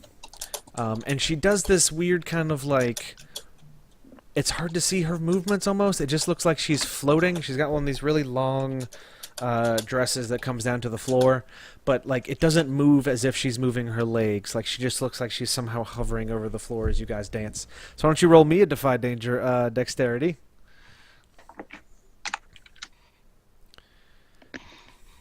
Oh, excuse me. That's roll. Yeah, slash roll 2d6 plus whatever your charisma is. Patrick, don't forget to take that XP for the 6. Isn't it dexterity, not charisma? Yeah. Oh, I thought I was dexterity. Sorry, I might have said charisma. My brain is not working this week. Is it Dex? Yes. Sorry. That's a 0 anyways. Sweet. Is it roll 2d6 space plus space 0? It shouldn't. I don't think you need to put a Doesn't space. matter. It'll just be slash roll then space 2d6 plus 0 with no space on that Okay. part. So you can't do much worse than I did. Yeah. Oh, don't that's tempt not the one. dice gods. I mean, I had +3 and I still failed. True. So crackly. Did anybody else have somebody they wanted to dance with, or do you want to like scout around and try to find somebody who interests you? I can. Oh. 3. Y'all wants to dance with the Never mind. demon arm. There you go. What was that you were saying? All right, so Jarl wants to dance with Abaddon. And I dance with Felice. She as she accepts, she says, "I'll try to be gentle," and then kind of smirks a little bit. So why don't you roll me a Defy Danger Charisma and Dex. Dex? Shit, I keep doing that. Jesus, guys. Jesus. Is this where we mark an XP? Yes, Oh my you do get to God. mark an XP. And Eru, This is where y'all. I'm not losing liking your my arm. chances for the thing I was about to say. We're all leveling on the dance floor. Eru, as you dance, like it feels like she's spinning faster and faster, and you start to Just feel hurl her out like the window. you start to feel like dizzy. And then by the time she finishes, you're just kind of you feel like there's just haze over you. So you're gonna take for right now. You're gonna have the I forget what the debility is called, but basically you're gonna have -1 to your dexterity modifier. Hold on, I can probably look it up. Shaky, I think it is. Shaken, not Shaken. stirred. Yeah. Is it me or Jarl? Eru. I gotta move. Sarah? Alright, so Yep. Jesus. I'm at negative. Yeah, you're at negative -1 to the modifier next for the pretty much for Correct. until you have time to rest. Okay, so we've got that. Also, when you walk away, you know she floats off back to her corner, and you look down and you realize that the palm of your hand is just full of your own blood. It's probably fine. It's really fine. Cool.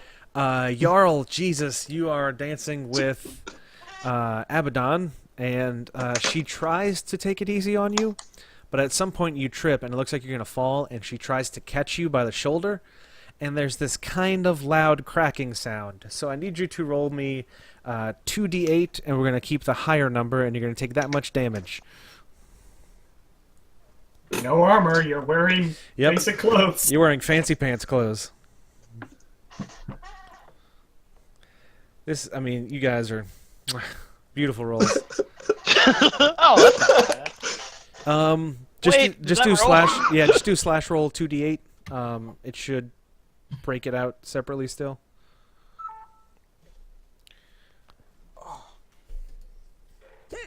Jeez, I'm so hiccupy. I'm coughing. I'm gonna be dead soon. All right, so you take 8 damage. Ooh, okay. So, Shea would I- also like to find a singled out person, but not in the dance room or any room where there's a large crowd watching. Oh Jesus! Are you gonna try to stalk a servant? All right. This is definitely gonna be a sneak. So why don't you give me a Defy Danger Dex? Okay, what is okay, Dex? Yeah. So slash roll 2d6 plus whatever your dexterity modifier is. That is 0, so Great. You're gonna be the best at sneaking up on victims. Jesus. So that's an XP. Yes. Really making a name for ourselves. Nameless here. Making a name. Making our way downtown. What is with our party today? Walking fast. So Faces pass. We're hopefully, homebound. hopefully I you can turn guys, this around. I can turn this around, guys. hopefully you guys have seen or are aware of those Telltale games where it's like the choose your own adventure kind of thing. So you think I chose that, the wrong path. you think that this person is by themselves and nobody's going to see you, and you are kind of loudly stomping off down the hallway after them, and basically on the camera there's a large text readout on the top right of the screen that says the entire servant staff will remember that as you walk through the kitchen chasing this person. So I'm unaware, is what you're saying. You're not aware that they are aware. Okay. That's So great. you know what? They go into let's say here to this room. It's Where one am of I? the servants' quarters. It should be. Let me see. I should be able to ping you guys to it. Blink. Should pull you over to it. They go into there by themselves. If you would like to pursue, you are still able to. But things might go bad. I mean, does anyone obviously follow me, or? They're just kind of all looking really suspiciously at you, but I mean, adventurers are weird as shit anyway, so hey, it's Tuesday. I'm tempted to just flip a coin and see if I do it or not. I mean, go for it if you want to. Just, if you roll a D2, that's basically a coin. Yeah, that's true. Let's say 2, he dies. Okay. That's a 32. Let's not roll that. Okay, hey. Okay, I'll leave. Something tells you that this is not the right time for the hunt, so you hold off for now. Not yet. The killer's instinct says to hold. Exactly. Zephyr, what are you doing right now?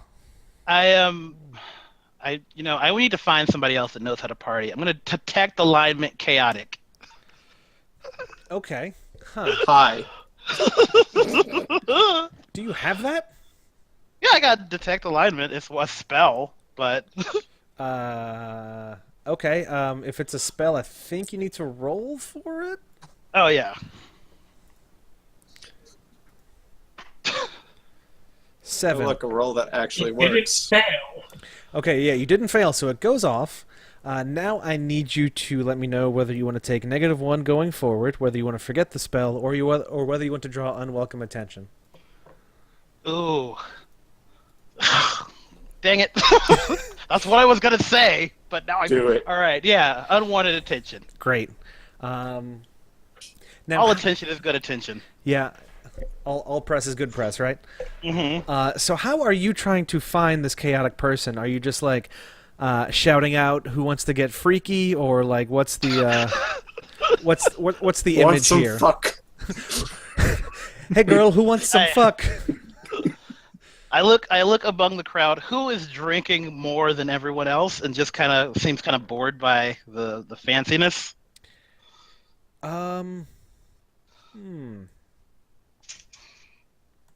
There is one of those ladies with the she's wearing this it's like a kind of iridescent orange robe, and she's got these 5 stones orbiting her head.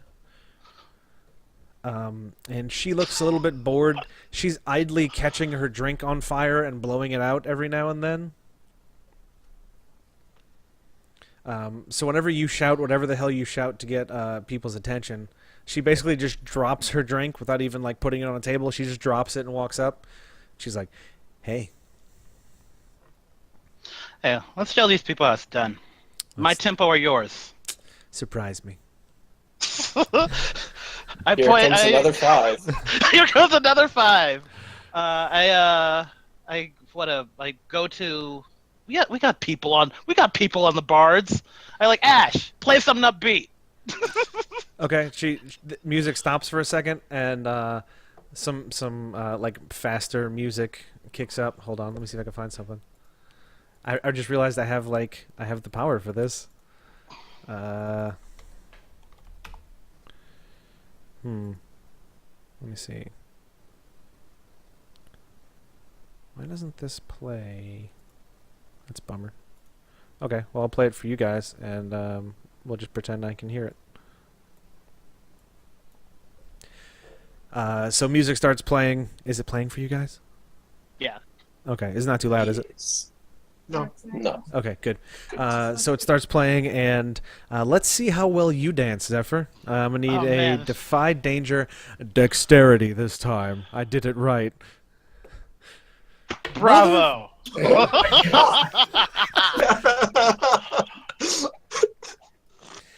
So the music strikes up, and I mean... It's the higher roll. I guess, jeez. Oh my god. Everybody us. is just kind of, going at it and dancing, and just it seems like folks are having a good time. And for some reason, whenever you guys hit the dance floor, bad shit happens, and you go to do like this spin move on her, and you basically just kind of fling her into a table.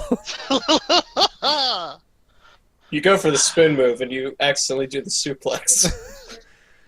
You're basically just like, be gone, and then she spins off, and the table catches fire a little bit, where like she hits it, and then her head kind of hits it, and the stones touch the table, and some weird shit happens. So first, one of those red stones touches it, and like a little fire starts to spread across the table. And then there's this greenish one, and vines start to grow up from where the fire was. And then there's a purple one, and all of that is undone. And then there's like a white one, and there's like a gust that starts blowing some plates off the table, and a blue one, and basically a puddle of water forms where her head is. And she gets up, and she brushes herself off, and she just flips you off, and then goes back to her corner of the room. Probably should have been your tempo. My. Okay, are we done? Neve is going to be like apologizing profusely. So there's a little bit more dancing for a few more minutes as you guys, I guess, all try to apologize to your various people, or slink back into the room from your failed murder attempt. And then Caesar comes up, and there's like a hook that descends through the from the middle area of the open air part of the balcony, and he steps onto it, and he holds one hand out, and it raises him in the air, and he's just kind of spinning slowly and gracefully, and he says, "Now is the time for this special rewards part of the night. Lights, if you please." Oh, wait, no. I have to say what it's for first. First up, we have the award for... Let me see on my list here. And he kind of rips it up and he throws it away. He goes, "I remember what these are. Let's just go out of order." So the award for the most food provided to the town goes to the Straight and Arrow. And this spotlight kind of pans over to Ease, and a servant comes up with a platter and hands her... there's like a piece of paper on it, so she tucks it in her pocket. And they go through a few more, and like a few other companies get their rewards, and they say, "Now, for the last award of the evening. Let's make this one a little bit dramatic, shall we?" And the bards try to recreate their best approximation of a drum roll with no drums, so there's just a lot of like string instruments doing weird noises. And he says, "And lights?" And like you didn't realize that the light sources in here were electrical until all of them shut off and you're left in like complete darkness. And he says, "And the award for the biggest single accomplishment by a company this year goes to..." And then you hear like a thump and a scream and a clattering sound, and he goes, What the devil was that? Lights!" And the lights turn on, and It wasn't me. the lights come on, and Kieran of the ACP is leaned over the table with the feathers ripped out of his head, a knife in the back of the neck, and like cuts all down his back, and he's got a blade sticking out from kind of where the kidney is. Shit. Was Kieran the asshole? I forgot. Yes. I mean, it depends on Murder your mystery party. I viewpoints knew and it. what constitutes an asshole, really. Oh He's god. the guy we all yelled at. So Not the all asshole. of us, just most of us. Yeah. I mean, I'm not going to bring up my survival of Oh, the fittest shit. flag, but you know. Is that the dude I was yelling at? Yep. Yeah, that's the No. one we I were thought that was talking a green about. So Caesar, I thought it was the green cloak. Caesar looks around and he goes, "Oh, hell, guards!" And you, there's like this weird horn sound that you can hear echoing throughout the house, and then probably 30 or 45 seconds later, he's by the front door, and you hear armored feet marching up, and there's a quick exchange of words, and you hear him say something to them, and then he leans through the doorway and he says, "Solve this or no one leaves." And he closes the door and he is gone. Neve kind Well, of he looks could have been the around. killer. Why does he get to leave? Shit. Gee, gang, we had some mystery to solve. Neve immediately grabs Shay, drags her toward her, and she's like, "You? Was it you?" I just shake my head, no. I push her back. Although now I'm like looking at the body and sort of. We need to tie Shay down, I think.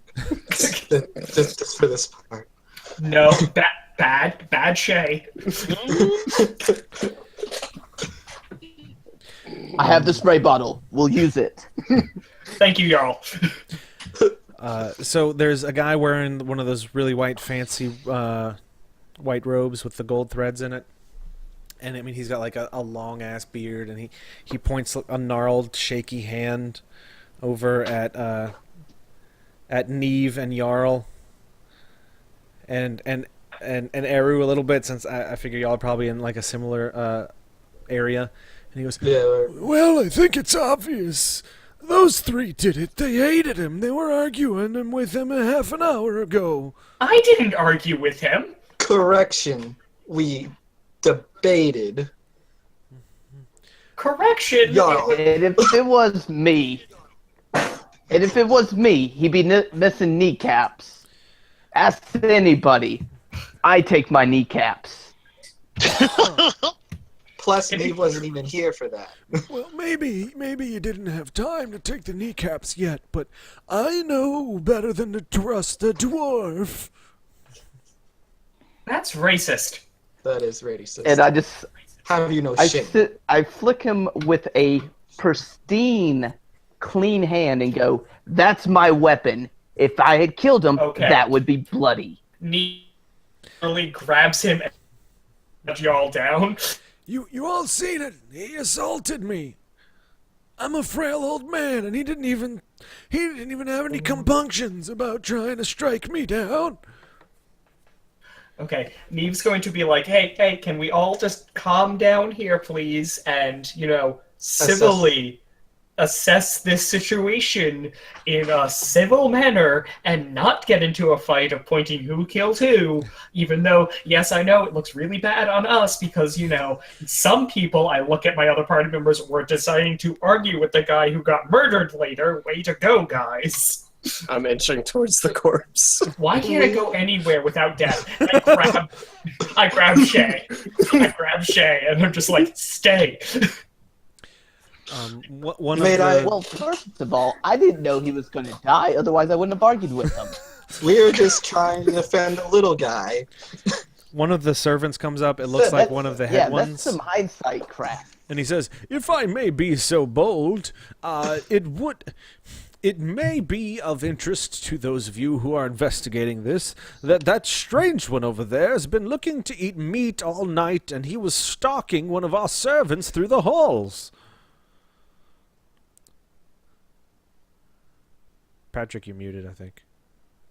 All right. I know this looks bad. I put my hands up. I put my hands up, and the birds start crying. I'm like, all right, enough finger pointing. What kind of birds do you have? Huh? What kind of birds do you have? I got one rook and one raven. So they're very good at being loud. Neve's going to really try to what's it called? I would like to say that he is killed by a knife. We are not allowed to have weapons. Let's stop going from, petty motives. For someone as, notable as him, he's made a lot of enemies. We're not the first person to be, get in that dude's grill. So let's calm down for a second. He was attacked by a knife. Who was closest to him when he died?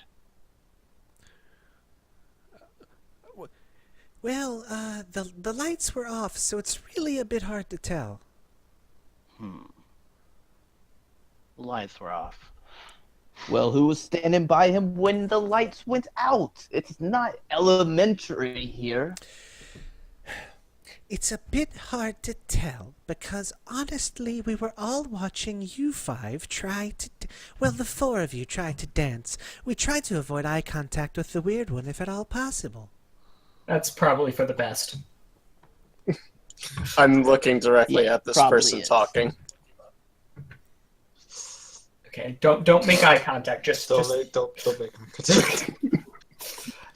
Neve is going to, at this point, kind of try to look around and see if anyone is, acting strangely at this point. Beyond us. I know. Besides us. And, yeah, if you wanna look around, read the room, give me a discern realities. that's plus wisdom, right? I believe so. That's plus nothing for me anyway. So roll 2d6. A 9. You get to ask one question. What are the questions again? Hold on. Boop. Does that work? Oh, that works. Sweet. Thanks, Andrew. Crap. If you click on it, it should zoom. Just ask what happened here recently. Motherfucker got killed! He got killed. Shit. That asshole dead! What should I be on the lookout for?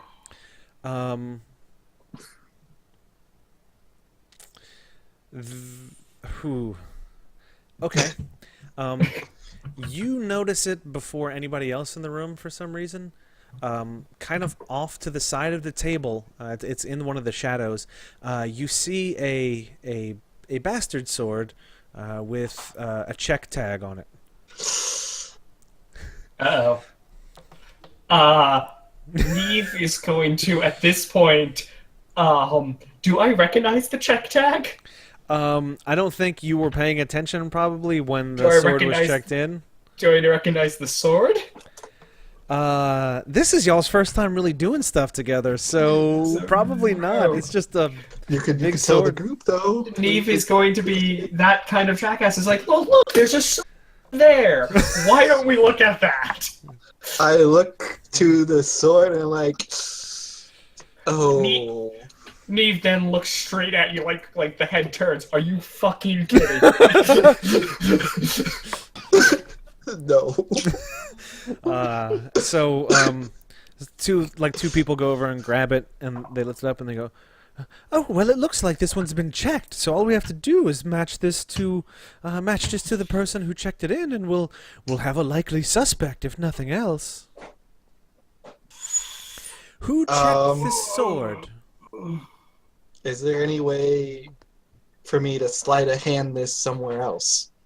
Are you trying to No, put this actually, on Are you trying to I sneak wouldn't this do on a that, 'cause- person, or you can absolutely try if you want to. I can try to do that, but I'm kind of honor bound and whatnot. So Oh, yep, I'm trying to get him. So I would actually like, that is mine, but that was in the coat check. Okay, Neve is about to defy danger charisma to be like, we are too stupid. This is like way too obvious. This is way too obvious for it to actually be us. Is that the explanation mean- you're trying to give right now? Yeah, you're. Yes. I don't know Yeah. if we want that argument. Honestly, this is way too Honestly. obvious, and we are really, really not this well organized. Then again, Well, let's see. We've had Neve and Eru. Well, Eru has you did claim the sword at least. I did. Is there anything else you want to do? Because they're pretty quickly you're gonna have some people try to like ask you to sit down so that they can basically bind you using, I don't know, some curtains or something, or some fancy cloth napkins.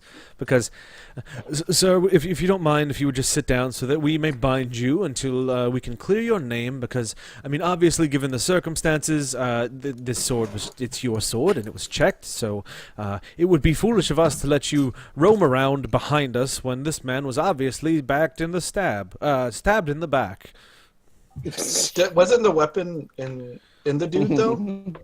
Or no? There was a dagger sticking out of like the back of the neck. There was a like rapier poked through his kidney area through to the front, and there were some big gashes all the way down his back that have you have some blood on that bastard sword. Jesus Christ, I, you got cannon. Yes, this is that good. I walk over to there and I his feathers are gone. That's why would they do that? I like look around and see if I see any of those feathers. What? I comply with the people Okay. on the bounding. So what we're gonna do for you, Eru, is kind of for the rest of the scene, or until it doesn't make sense anymore. Since you are going along with things, if you're trying to convince people of stuff, you're gonna get a +1 to your charisma modifier. Mm-hmm. So Zephyr, when you're talking about the feathers, one of the guys comes up and he goes, "I don't see what I'm really not sure what head decorations have to do with a guy being murdered. Can you explain it to me?" Neve jumps up at this point. They're not decorations! And she points to her own feather. They are not decorations. My friend is correct. It seems very odd that they would take the time. Like they only had a limited amount of time to kill this person. Why would they go to the extra length to do that as well? Unless there is something else afoot, and we should quit worrying about that sword. Are you trying to redirect this conversation? Yes. Okay. Quit giving them ammo, team. Give me Was a it defy not danger. obvious? Give me a defy danger charisma. I just want to confirm, before Can I have I- rolls happen. Can I help with that or no? Yeah. Someone aid Yeah, me. if you want to roll an aid, it'll be straight up 2d6 because this is y'all's first time working together. Okay. Let's see how it goes. Don't should roll look up my less than stats 6. again. Oh, God. Come on. Heart of Yes. hearts. But this isn't a card game. Shit! They don't know that. Ah, guys, I rolled Jack. Wait. Convince them it's a card game. Oh, Great. Ton of them! It's just 2d6? That's it? yeah, just straight up 2d6. Does that help? Not that it helps. Yeah, it would add +1. Try. If you want to still aid, basically what will happen is you'll be implicated in the bad effects because it's still not enough to get it past failure. Yeah. Quick, hinder him.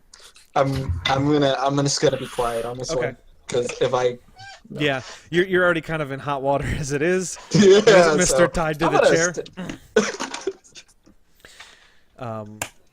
I tell Neve I didn't do it. Yeah. I didn't do it. So one of the guys says, "Look, they're just head decorations, man. You could ask the leader of the Green Cloaks. They're just decorations, right?" And the guy looks over at all of you and he goes, "Yes, they are. Neve's going to... Simple decorations. I have an Watch." idea. And he grabs like 3 of them and rips them out the top of his head. And he goes, "They're affixed firmly with some glue, but they're nothing more than decorations." And you see Anybody who's paying really close attention, you can see him kind of waver on his feet just a little bit before he sits down, and then he pours a little red drink into his ale and drinks it. I'm gonna kind of whisper to Neve if what's with the feathers. Just you die, you get a feather. Okay. Wait a minute. Should he come back then? Is he gonna come back? He should. No, not necessarily. You just sometimes you have a feather, sometimes you. It's really complicated. I arm wrestled death, and that's what happened. You arm wrestled death? That's really cool. I should read those memos we did. Oh, wait. Back to the party. Right, Piston got murdered. Right. Yeah. Okay. Guy in the chair So- going to be convinced. May I? I think Jarl wants to point out, because you said he had a dagger in the neck, a rapier in the side, and a sword in the back. Mm-hmm. And Jarl's just looking at this going, this was all locked up, yes?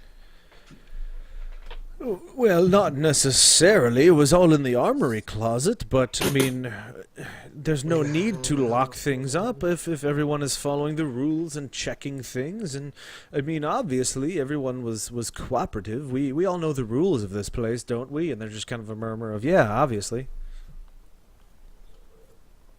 So, in this time, someone had to go into the closet, get the weapons, come out here and stab the guy, which meant that this did not happen when the lights came out. They had to go into that closet while the party was going on.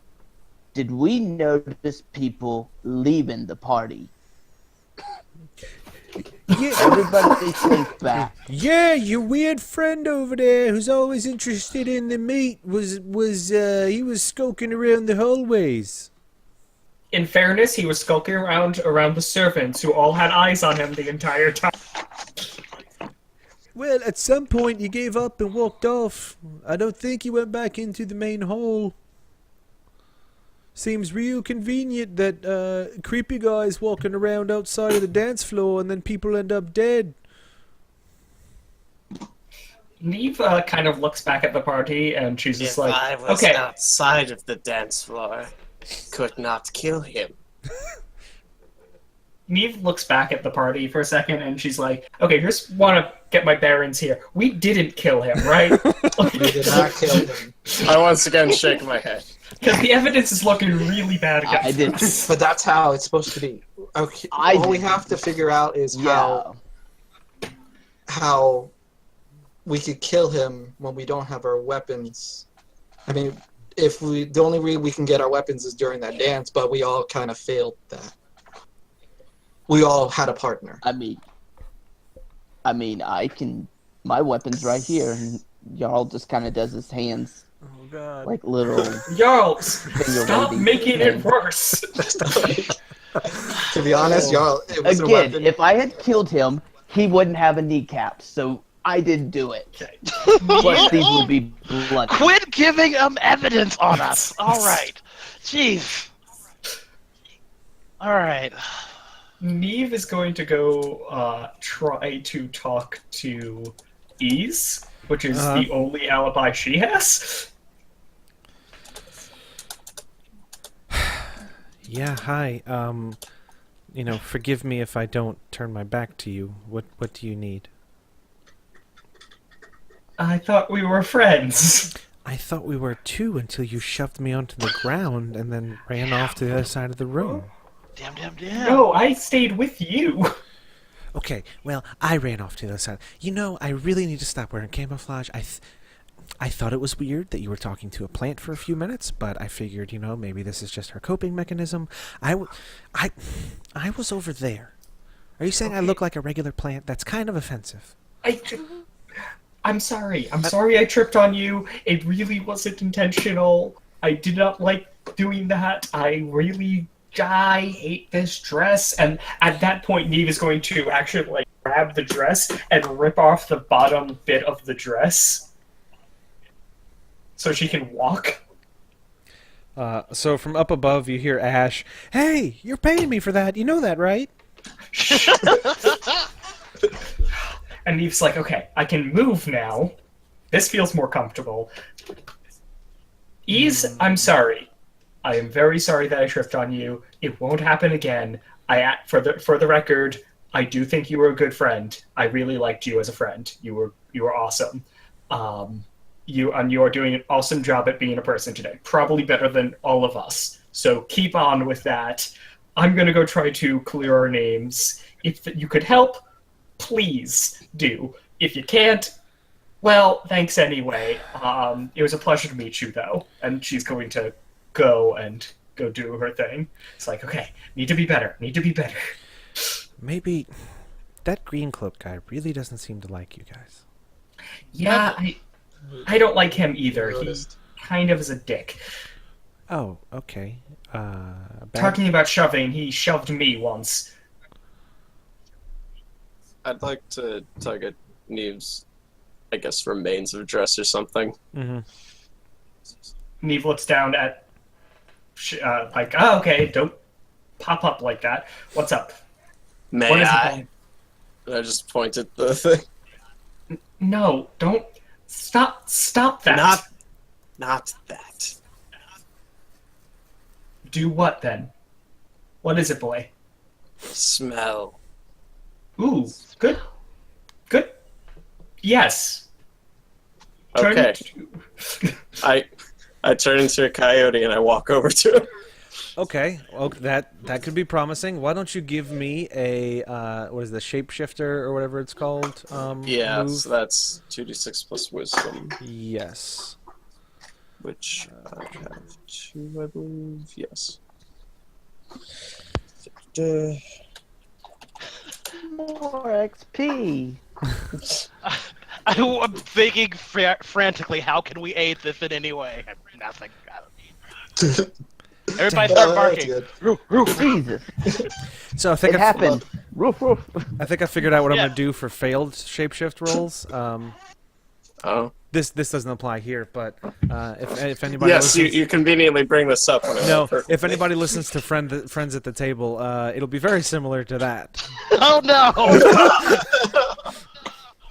Oh, No no, idea, and I no. wait. Where if you I wait to see what this is. Yeah, Damn it, that's basically, a pod.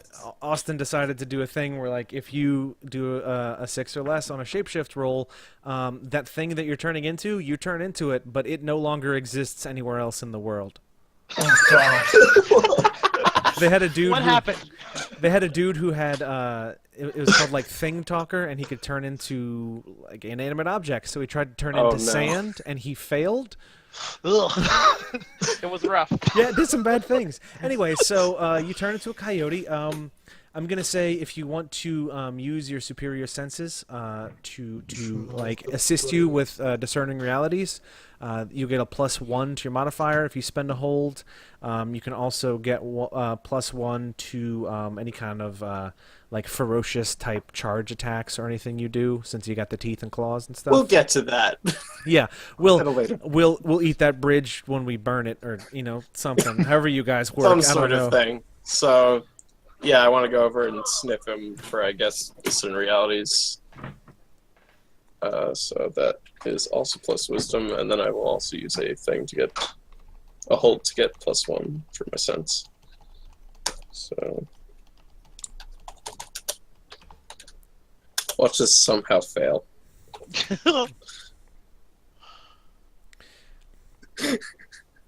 Oh yes, it will be. Oh Jesus! Okay. Smells really good. So you completely flubbed, like you snake eyes your discern reality. Yep. Okay, so the way I've been doing this is I give you bad information, and if you act on it, you get an additional XP at the end of the session. So I'm trying to think of what bad information. Okay, ask me one of those questions, and I'll give you incorrect information on it. Just one of those questions? Yes. Okay. Should I have to find them again? There you go. Okay.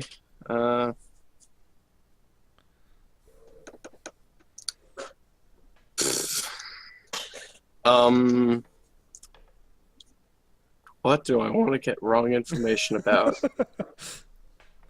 What here is not what it appears to be.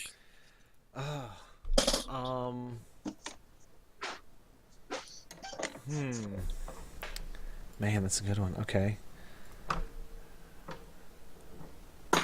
Oop, shit. Sorry. You smell. Not what it appears to be. You're pretty sure that you hear somebody talking about like disposing of evidence or something in the kitchen area. So like my ears perk up and I Yeah. turn around and To the look. kitchen. And basically, what you hear is, "Yeah, we just need to get rid of it. They'll be just we can't let anybody find out, or it'll be our heads." Ooh. I like start going off in that direction. What is it, boy? Wait, can Zephyr talk to animals? Is that a thing? Oh, you have? Okay, so I think Zephyr is the only person in the party you can actually communicate with while you're in coyote form. What is it? Do a couple barks like, heard, evidence, dispose. All right. Okay. That checks out. I'm still going in that direction. Yeah. All right. Also, You handle that. You're a dog. That's maybe running into another room. Maybe not the best move right now. I raise my hands like show of hands. Show of hands. I just want to see who uses what type of weapon. What is your favorite weapon? Everyone. Daggers. Daggers. a few rapiers. people raise their hand and they're looking back and forth at each other like, this is not going to yield anything. Hold on.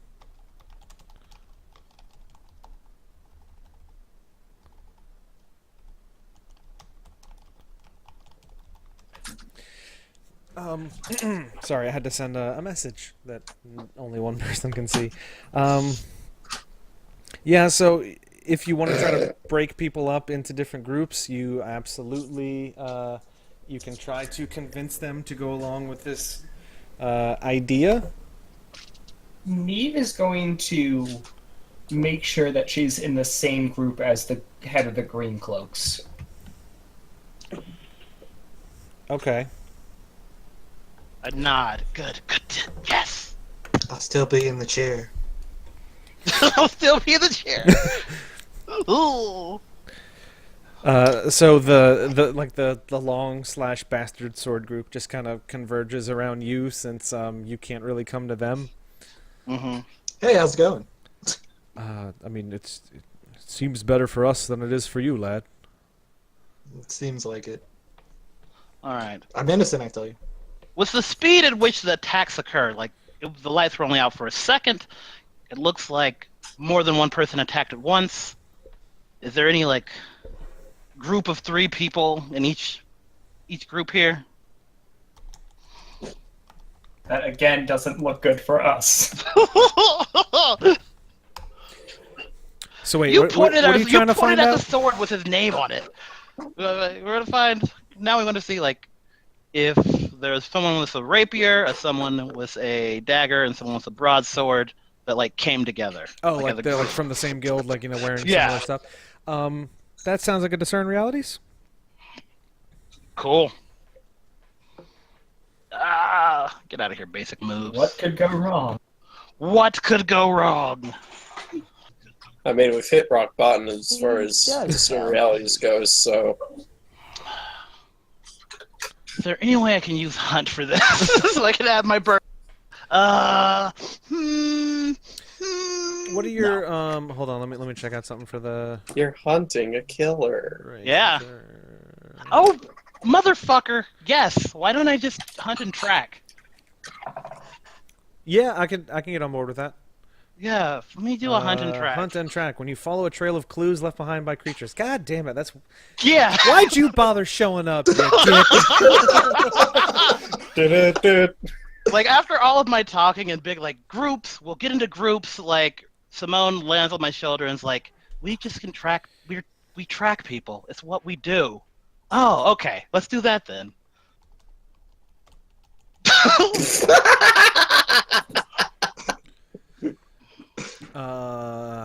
Okay, 12. So who's the killer?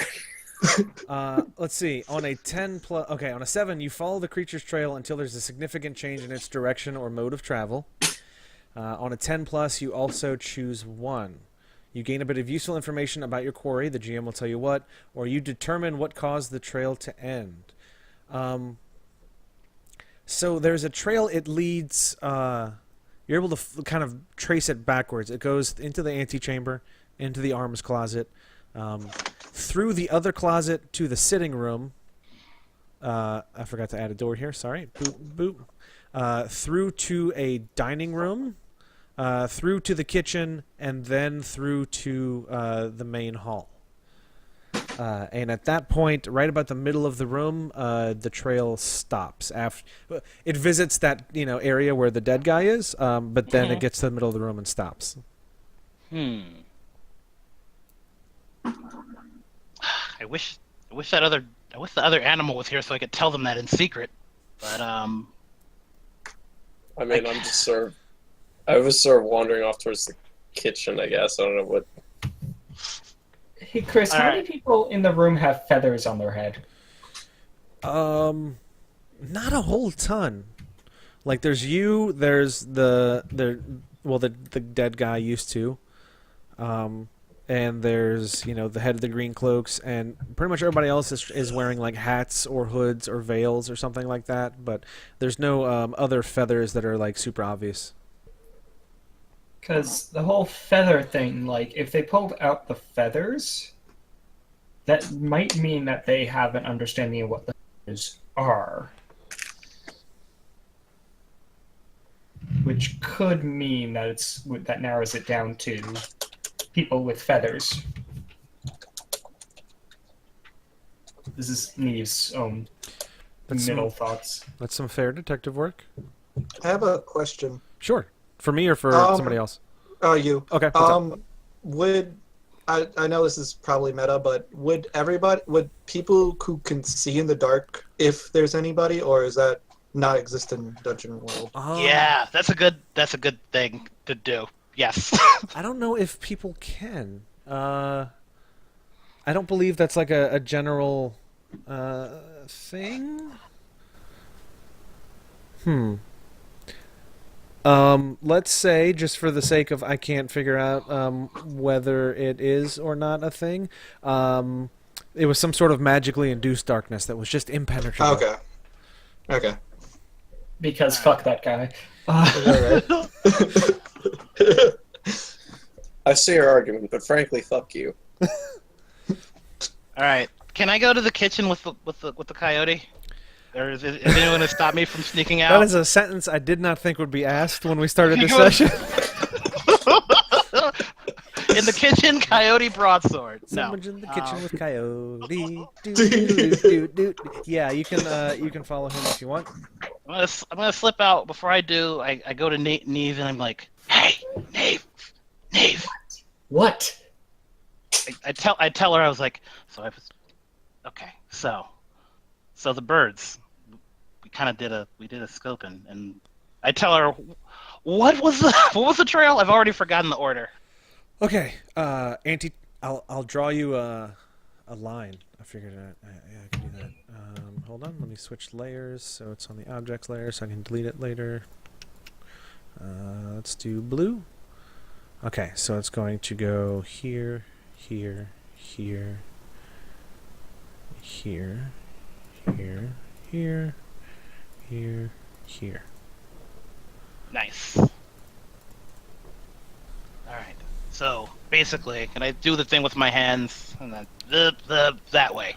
You stay here and make sure the crowd doesn't turn against us anymore. Can you do that?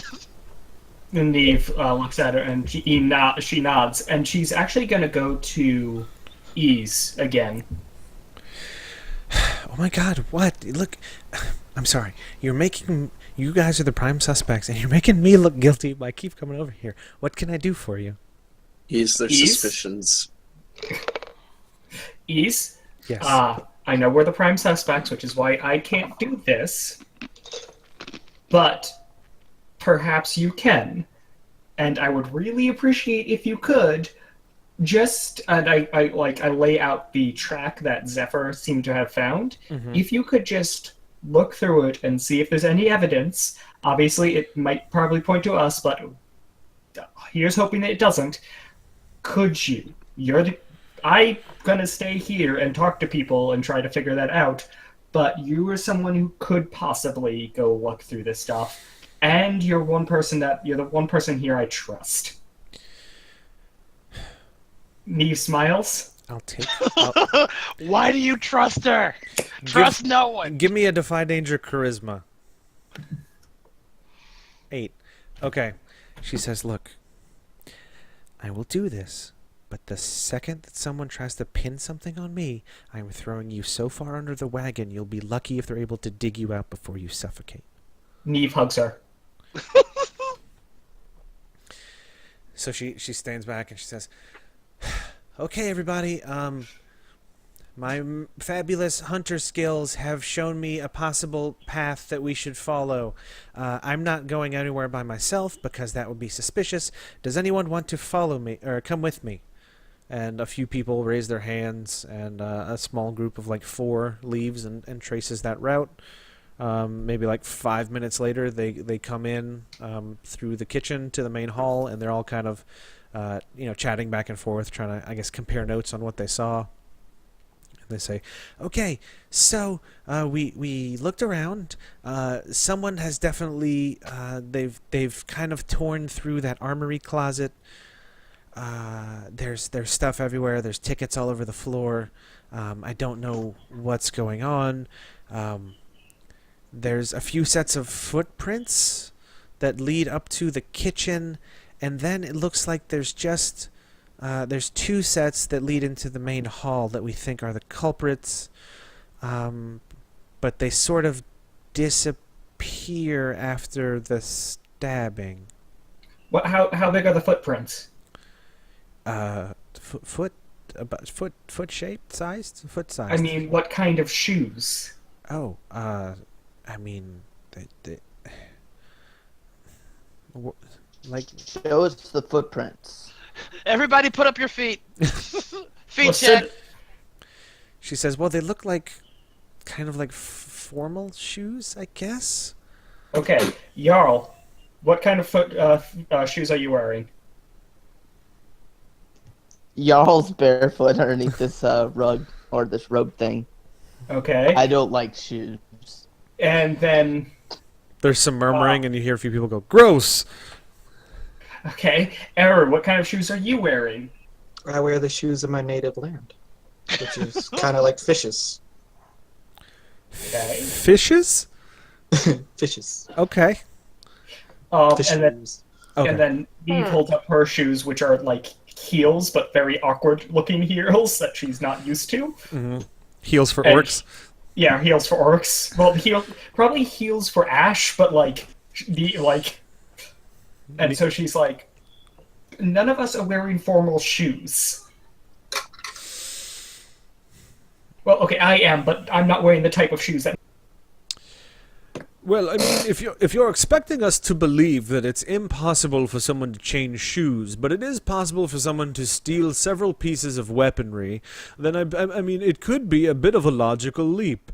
And the green cloak guy stands up and he goes, I agree. What kind of shoes are you wearing? He lifts up his like cloak thing, and he's got these armored kind of knight greaves on. Okay. Neve looks at him and she's like, 1 second.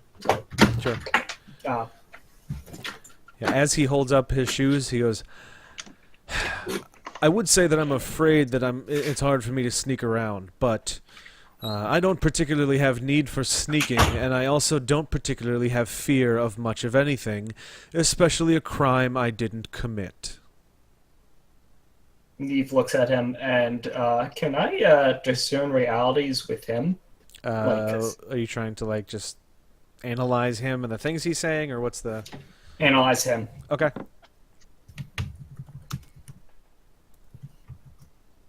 Okay. 9. What here is not what it appears to be.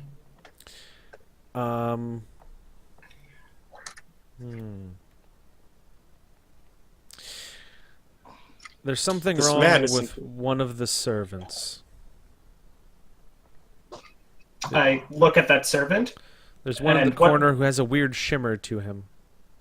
And I look at him and I'm like, is it just me? And I just kind of like raise my hand again. And it's like, okay, let's just, is he shimmering? I point to the servant.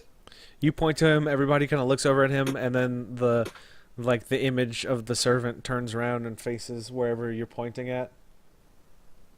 And then looks back at you. And there's like a little bit of a lag time where the mouth is moving, and it looks like he's badly dubbed. And he says, "Well, I don't know what you mean, sir, ma'am, I don't know what you mean, ma'am. Ah, an illusion. That's where I think Neve's scene is going Illusion. to What are you hiding? stop for a second, because I think it's I think Zephyr and Shay are still investigating the kitchen. Yeah, Yeah, what comes of that? I want to step back for a second. Yeah. What are you guys doing in the kitchen? Are you trying to like question any of the kitchen staff, or what's the plan in here? I'm a coyote. Yes. So when the coyote walks into the kitchen, they basically start trying to not throw hunks of meat at you, but hunks of meat to you. Because, hey, maybe it'll get full and either get bored or die of overeating before it gets to us. And then they realize there is a door leading out to outside from the back of the kitchen, and they go to open it, and there's several guards there with spears pointed at the door, and then they slowly back towards the coyote. You know what? The coyote seems better.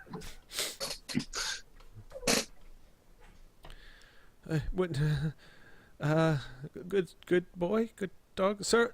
Sir, is this your dog? Sir, is this your dog? Please make it stop doing what it's doing, please. Yes, no, he's very well behaved. Very well behaved. I'm gnawing on the bits of meat they throw, but I'm still like looking at them. The only thing that he gets very liars make him hungry. So it's a truth coyote. I don't know if you've heard of it. That's a good. That's a good line. They're looking back and forth. Is that a thing? Of course, it's a thing. Oh, okay. Okay. You mean you're I like you're the nod. expert. I like nod in agreement with him. Jesus. Okay. Wow. Okay. So what do you want to ask them? Man, I've never been good at club.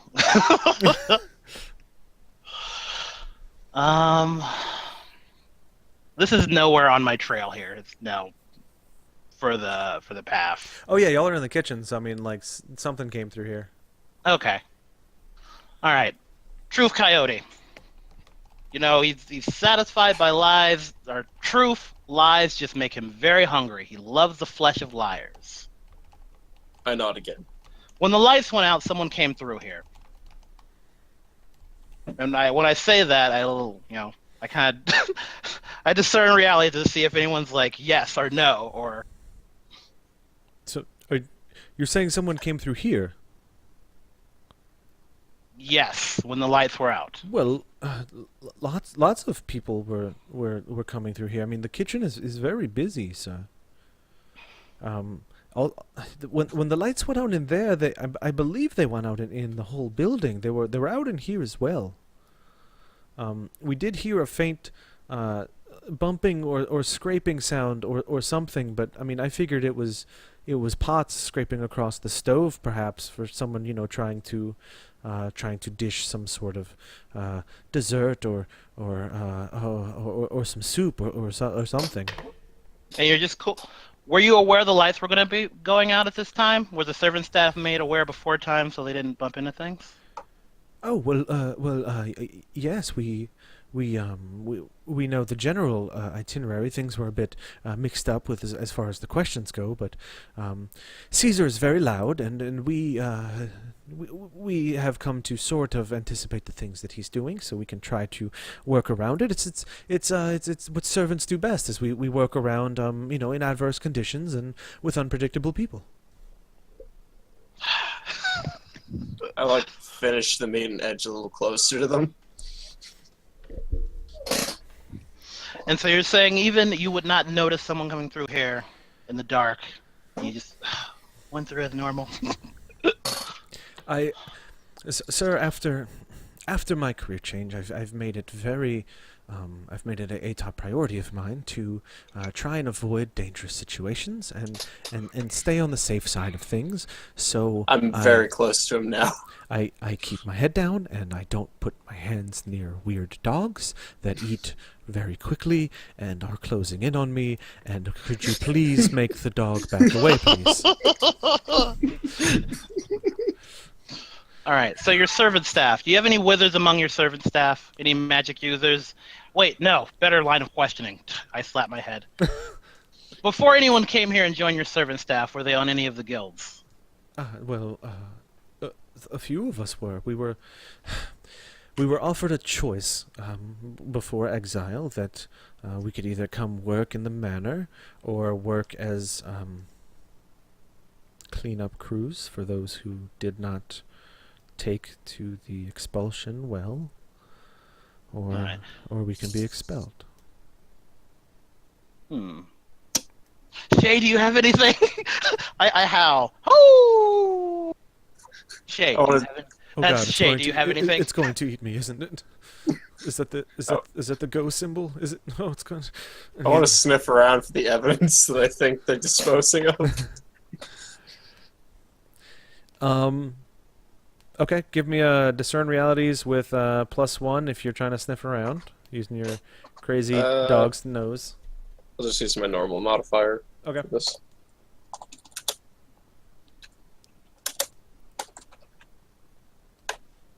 Five. Ugh, great.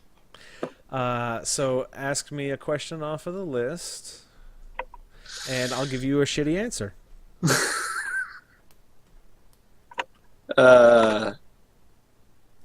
What should I be on the lookout for?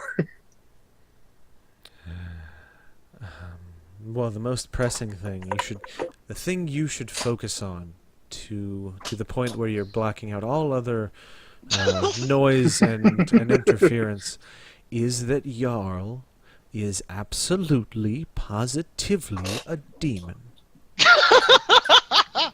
That's crazy. That's a I mean, yeah, Not that far off. but I'm not that nice either, so... Alright, okay, can you back, or like, I go, and that means back me up on this. I go up to him, I'm like, alright, among your servants, who exiled them? I need to know any, fucking, past wrongs and whatnot before, for this case. You don't know who Caesar is, do you? Red guy? Yes. Oh, he exiles you guys, and then he gave you the choice? Yes. Huh. He's basically above most kinds of laws because he works for the people who write the laws. He helps decide who's exiled. On occasion, he will hire out an adventuring company to go with him if he needs protection to deliver the notice that people are being exiled. That's a useful piece of information. I don't know if it helps our case. He's always said, it's kind of stuck in my head because he says it a lot. He said that the main benefit of these balls is that he gets to meet all of us, so that way, in case he needs to hire some of us on, they are more likely to go with what he says should be done because it is better to trust the devil you know, I believe is what he says.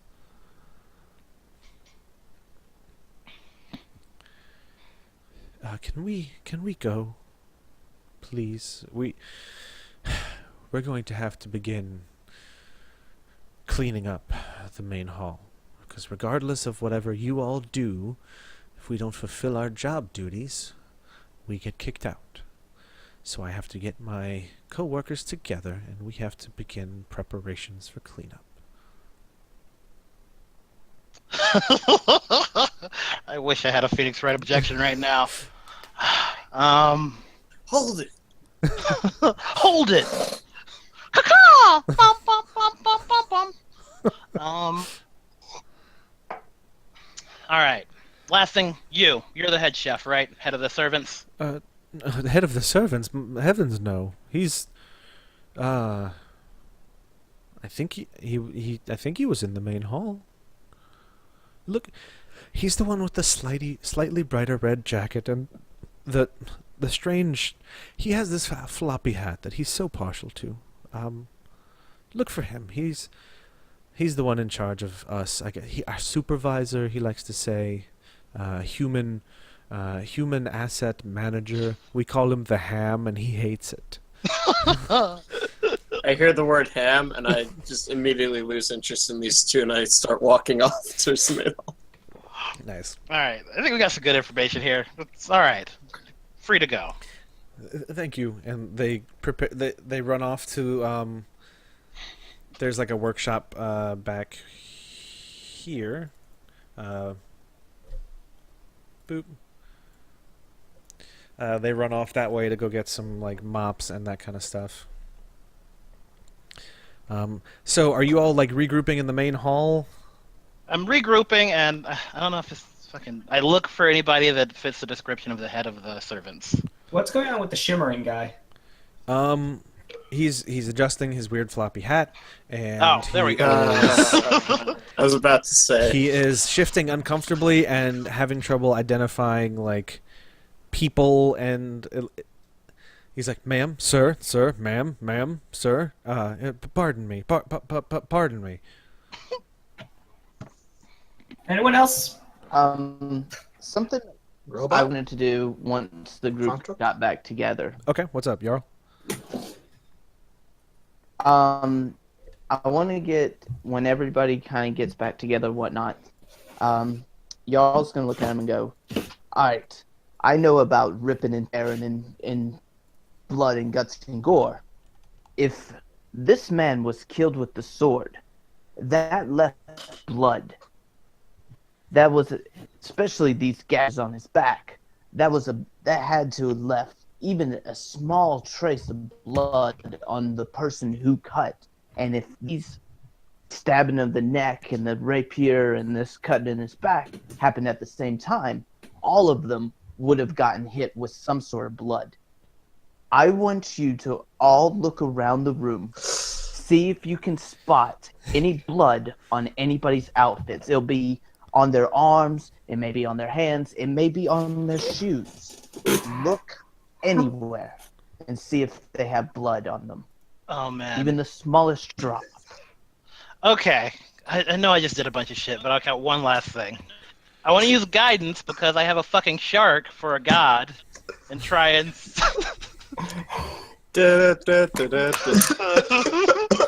try and see if I notice blood on somebody.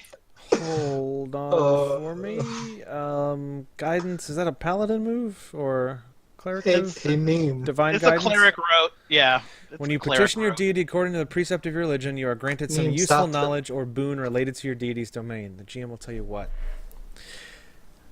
Well, I mean, shit, this is too perfect. Yeah, you can smell blood. When there's blood in the water, I get to swim in. It's up. It's up on the second floor somewhere. Second floor. Are you gonna like sprint off towards the stairs? Oh yeah, I definitely flourish my cape. I'll just follow him. Y'all will follow. Somebody I unties didn't know you, that. Eru, and they said, "Look, just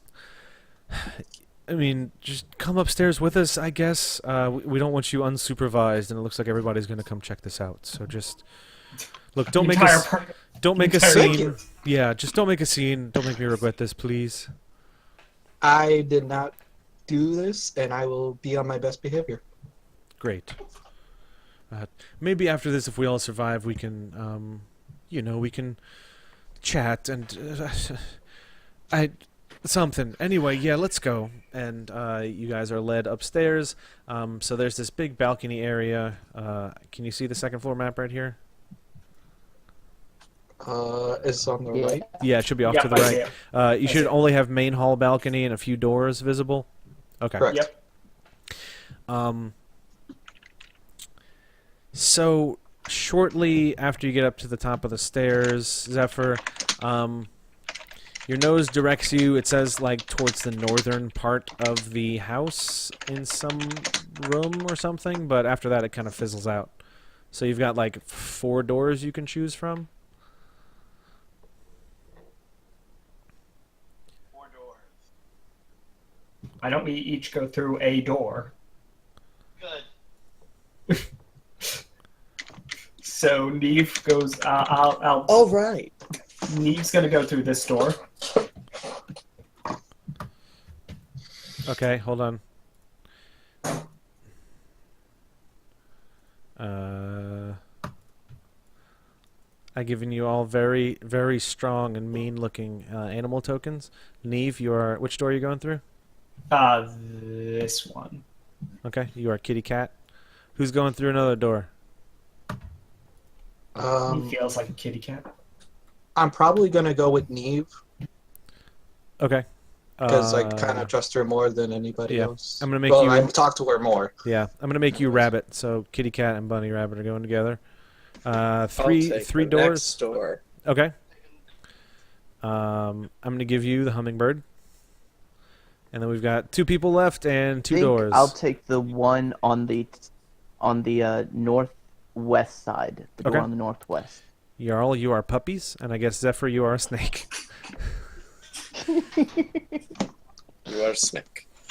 That fits so well. It does. Oh man, you guys are mean. Poop. To be honest, I thought he'd be the bird. Yeah, that seems more fitting. Yeah, I'm unpredictable like that, man. So, Respect. all right. Yeah, So, you made y'all a puppy. Jarl, you walk into this area, and it appears to be a very well furnished master bedroom. There's like a huge 4-poster bed with, like, the fancy drink thing draped on the top, like a big cloth. There's some armoires and stuff. Kitty cat and rabbit, you guys have... Why is this not working? Oh, there we go. Nope, still not working. What the shit? Objects, tokens. Why? No. Oh, pointer. Cool. I figured it out. You guys emerge into a stairwell. Boo hiss. That one's not as fun. Sorry. Looks like it goes back down to the first floor. Oh. Yeah. Snake, you emerge into a very strange room that we'll get to in just a minute. And Hummingbird, you emerge into a smaller and less ornate bedroom, but bedroom nonetheless. This is probably like one of the guest bedrooms. It's got a pretty fancy, like, chest to put, any kind of valuables in. There's a footlocker at the end of the bed that's well carved and taken care of, and that sort of thing. I pee on the bed. You pee on the bed. Why did we leave them alone?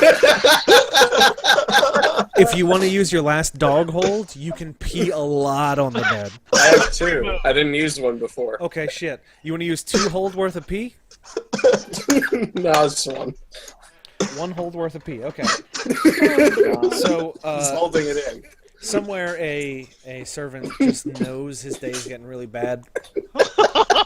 And Zephyr, you walk into like it's a very thin, almost hallway that leads into this room, and then it kind of widens out after you get past that the wall that it shares with the stairwell. Excuse me. And there are things all over this room. There's weird like bunches of herbs and vials and things on these weird burners, and there's this weird globe with like lightning inside of it that's kind of sparking around. And there's just books everywhere. We should have invited Fraldy. Why didn't we bring in our wizards? Alright, I gotta look over the books and see if any of them are how to make illusions. These are mostly dealing with like basic alchemy, some chemical compounds, some theoretical applications of temporal arcana, that sort of thing. There's one in there it's basically like advanced druidic arts. And the other ones are just like regular biographies of like scientists and like lab journals and stuff. I go to the temporal book and I was like, wait a minute, they kind of kept that stuff on lock, right? I say to no one in the room, and the birds are like, yeah.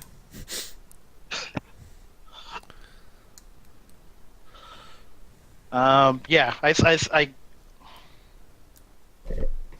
take the temporal book and I like smell it. I'm like, is that guy here? Is he part of this? This book doesn't smell recently used. Like, it's got that kind of stale paper smell to it.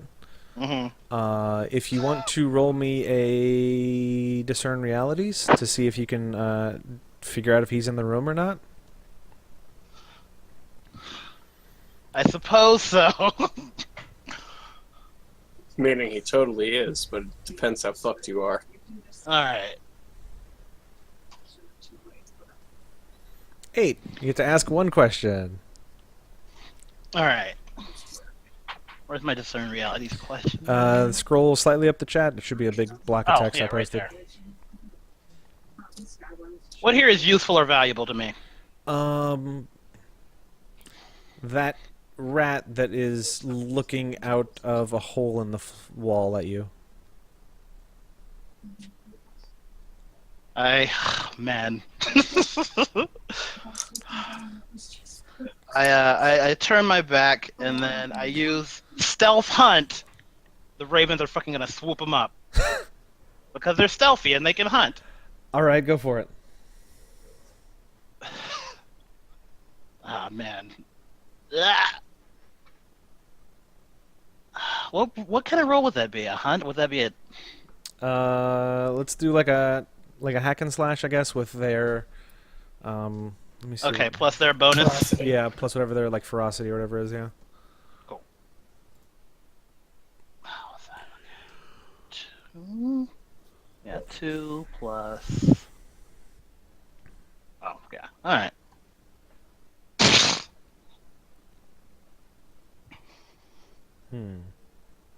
So long to Well, your actually, birds. although actually, I didn't look at my ferocity. It may be more than that, but I'm pretty sure it's just 2. And my hack and slash isn't good either. It's like my dexterity is pretty good, but not strength. Strength is 0. Okay, I was about to say, did you add the strength mod and the ferocity? Because that's what it probably should be. Yeah, strength is 0. Ferocity is 2. Okay.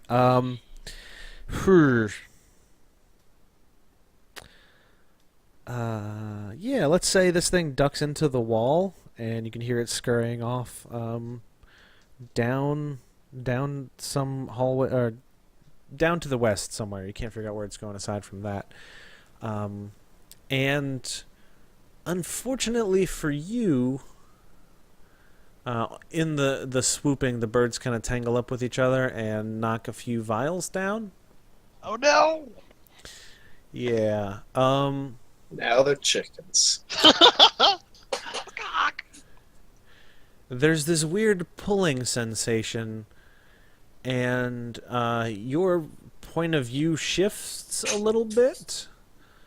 And after everything clears, you're looking at yourself, but you have like a beak in your vision, and your body looks super confused.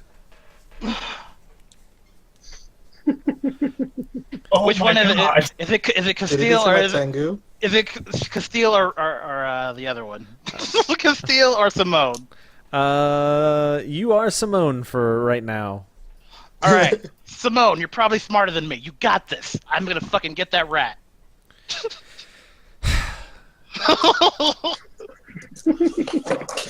Sometimes I don't know At why least I you took this accept job. this. Let's go. At least, I guess you listen to me until this wears off. Got it? Got it. Also, Also, tell them all that other stuff that I noticed. these shoes are terrible. And yeah, so Simone Yu walks out into the hallway and I guess leads the way over to the master bedroom. Who's puppy dog? Was it Jarl? I think it was. Wow, it's almost 11 o'clock. Yeah, sorry. Okay. No, it's fine. I forgot I had my mic. So you two, you can hear some scrabbling in the wall, but nothing like comes your way. It seems like it's going to, and then it reverses direction, and it kind of comes out at the top of the stairs, where there is a group of people who are coming up the stairs, and then I think Neve and Eru are waiting at like right up against the wall at the top landing, and you see a little head poke out. Like a person's head? Or... Can I discern realities? I mean, Like- what are you trying to figure out about the situation? I'm trying to just kind of look around for clues and stuff and like feel out, and then a rat pops out. Like, are you trying to investigate stuff about the rat itself, or the room, or Just the situation in general. yeah, go for it. In the future, if you could, just let me know what you're doing, and then we'll figure out the role after that. She's looking at, yeah, she's right now just looking and like trying to figure out things and like do mental calculations of what's going on. Oh, this will go great. Yeah, pretty much. Yeah, it's gonna go actually just wonderful. All right, Go for it, he ask said. one of those questions. many What here fails do I is about to happen?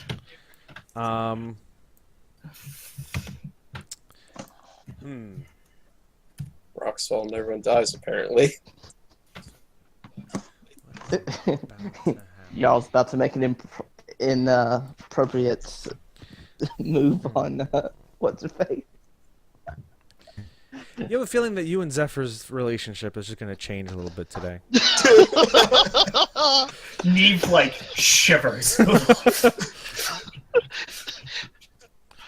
Did you Possible the to anime? use my phone. I actually know exactly wait. what I'm gonna do. Oh, wait a minute. You still have those feathers from Def, right? From that Yes. bird? Okay. So, Eru, you see a little rat poking its head out of the wall in this stairwell area. Any particular inclination to do anything to it, or are you just going to check it out, or?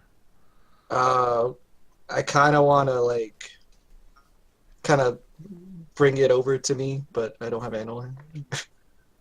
Okay, why don't you roll me a Defy Danger Charisma? Okay, so you said I have, or was that only in the chair? That was Is that for a like +1? trying to talk to people, like to prove your innocence. So I don't think it would okay. apply here. Okay, just making sure. Yeah, that's fine.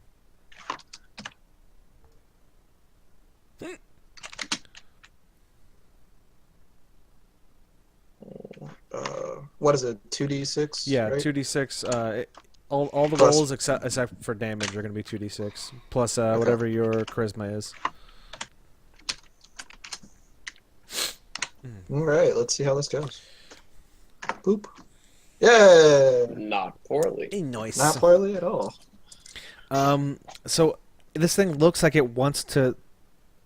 Like it has this weird intelligence in its eyes, and it looks like it's trying to resist the urge to come out to you, but like you just have this really soothing voice, and you just look harmless. And I mean, it comes out and it's sniffing the air, and it kind of does this little thing where it stands up on its back legs, and it's looking at you. Now crush it. I just pet it.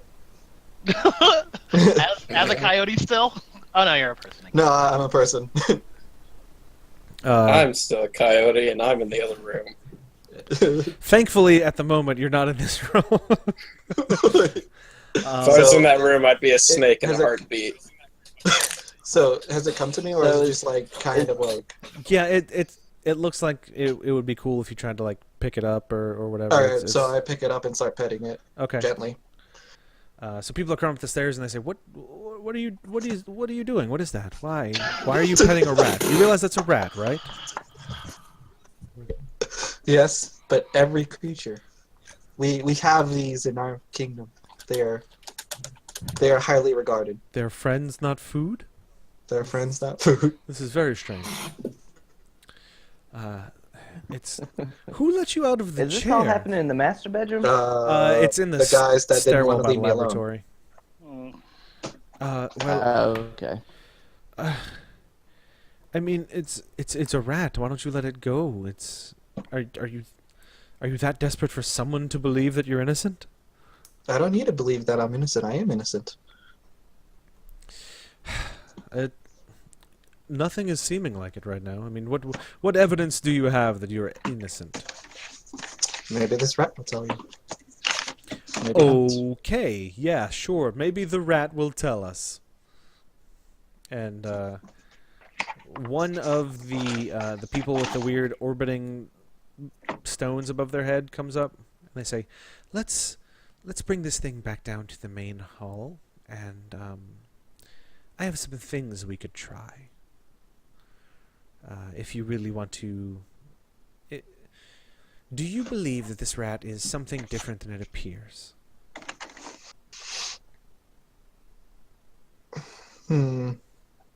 So, I kind of want... What I want to do, because Zephyr can... Or do I know Zephyr can talk to animals, in a sense? Yeah, you'd know that. I've done it before. You've seen me talk to the birds. I don't know if you know that I can do Okay. that. That's what I'm saying. I'm pretty sure. Okay. You know you guys are really weird, right? Your whole group is real bunch of weirdos. But we're the best weirdos. You don't even Can I have say a that- name. You're not even the called weirdos with a character. name. Can I say Shay has finished peeing on the bed by now? This has been like a solid 5.5 minutes of peeing. Yes. But yeah, I would like to say I want to hold off on that for a second and talk to Zephyr. Okay. So they try to get everybody to go back down to the main hall, the servants and everything included. And Before we leave, Jarl is gonna look at Demon Arm Lady and go, that would be a nice room to destroy if you know what I'm talking about, right? oh my, she says, "Oh my There was a God, murder." read the room." There was a murder, and it kind of smells like coyote piss. Like Also, I understand getting a murder boner, but wait a little bit. Neve, when she sees Zephyr again, slaps Zephyr, actually just straight up punches Zephyr. Zephyr, you see your body being punched by Neve. How does Bird you feel about that? Bird me is very rough. You're such a rough girl. Jesus. It's I Ooh, would she never say naughty. that. Why would?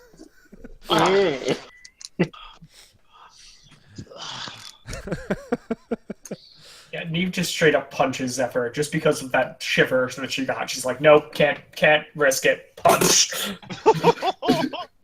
Is this gonna be And now you've another learned mission where you something. almost kill me? And then I'm like, you must really hate him, don't you? You have no idea.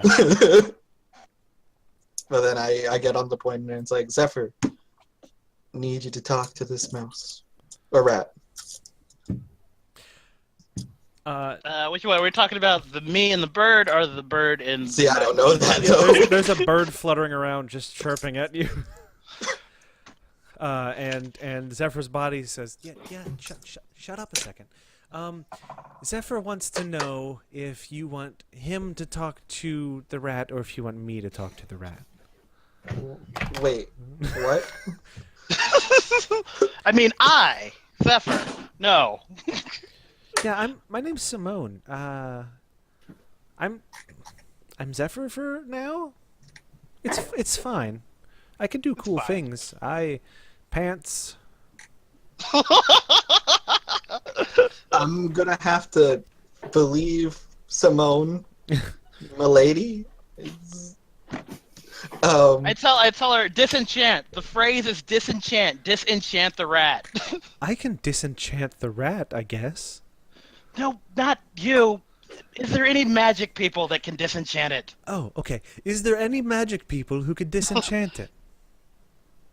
I guess that's where we need to go downstairs. Okay. Thanks, Simone. Yeah, no problem, I guess. This is weird. I like flying. I look back. I look back and be like, "What have I gotten myself into?" This is a great proving ground for your first introduction to all of these people. So yeah, you guys get downstairs, and the lady who was offering to help earlier, she says, "If you just put him down on the table, like I gently put him down on the table and told him to stay. yeah, just I can't. No. just like hold his tail or something so he can't run away." But yeah, I'll hold his tail. Yeah. So she puts a hand on top of the rat, and then she puts another hand out, and she's got her finger as if her hand is almost like a claw, as if she's trying to slot her fingers into something. And you see her turning it counterclockwise, and like the rat starts like doing these weird convulsion things, and it starts getting bigger, and then it shrinks back, and it gets bigger, and it turns to a cat, and then it turns to a bird, and it turns to a rat again, and it turns to a bird, and then it turns to the fancy head butler laying on the table. Bum, bum, bum, bum, bum. Peter Pettigrew, what the fuck?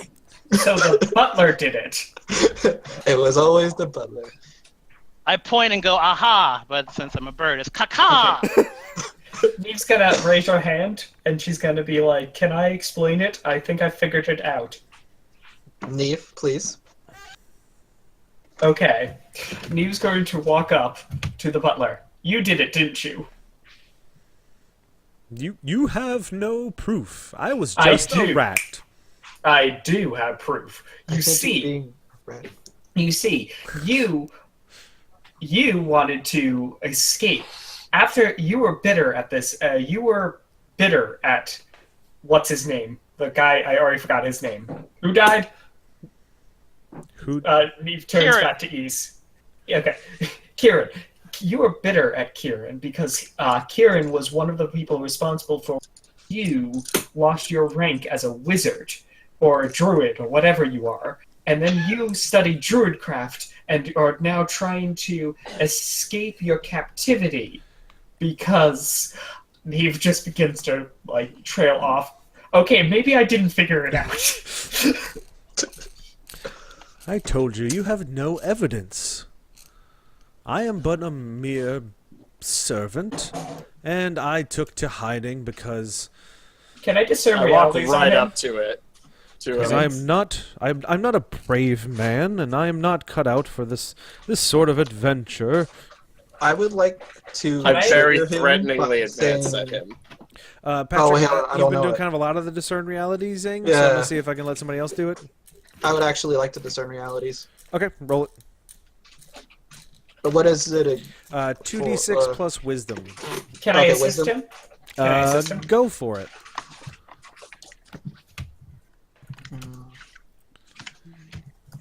Six plus All right, 1. Patrick. Let's say you can add 2 to this result since Patrick friggin' boxcars it. All right, and He was like, wait, hey, We have what, like a 13 now? That's stupid. All right, you have 3 questions, I guess. Whatever. I don't even care. all right. Who's really in control here?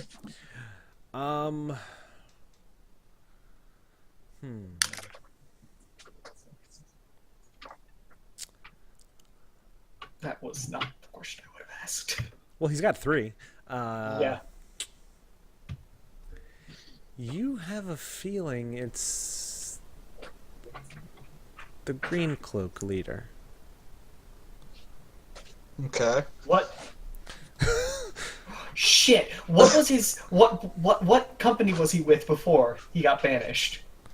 Oh man, that's too bad it's not one of those questions on discern realities, huh? Man. All right, you got 2 left. What you got? What is here? What is not? What? No, hold on. I'm trying to think on this one. Is it what?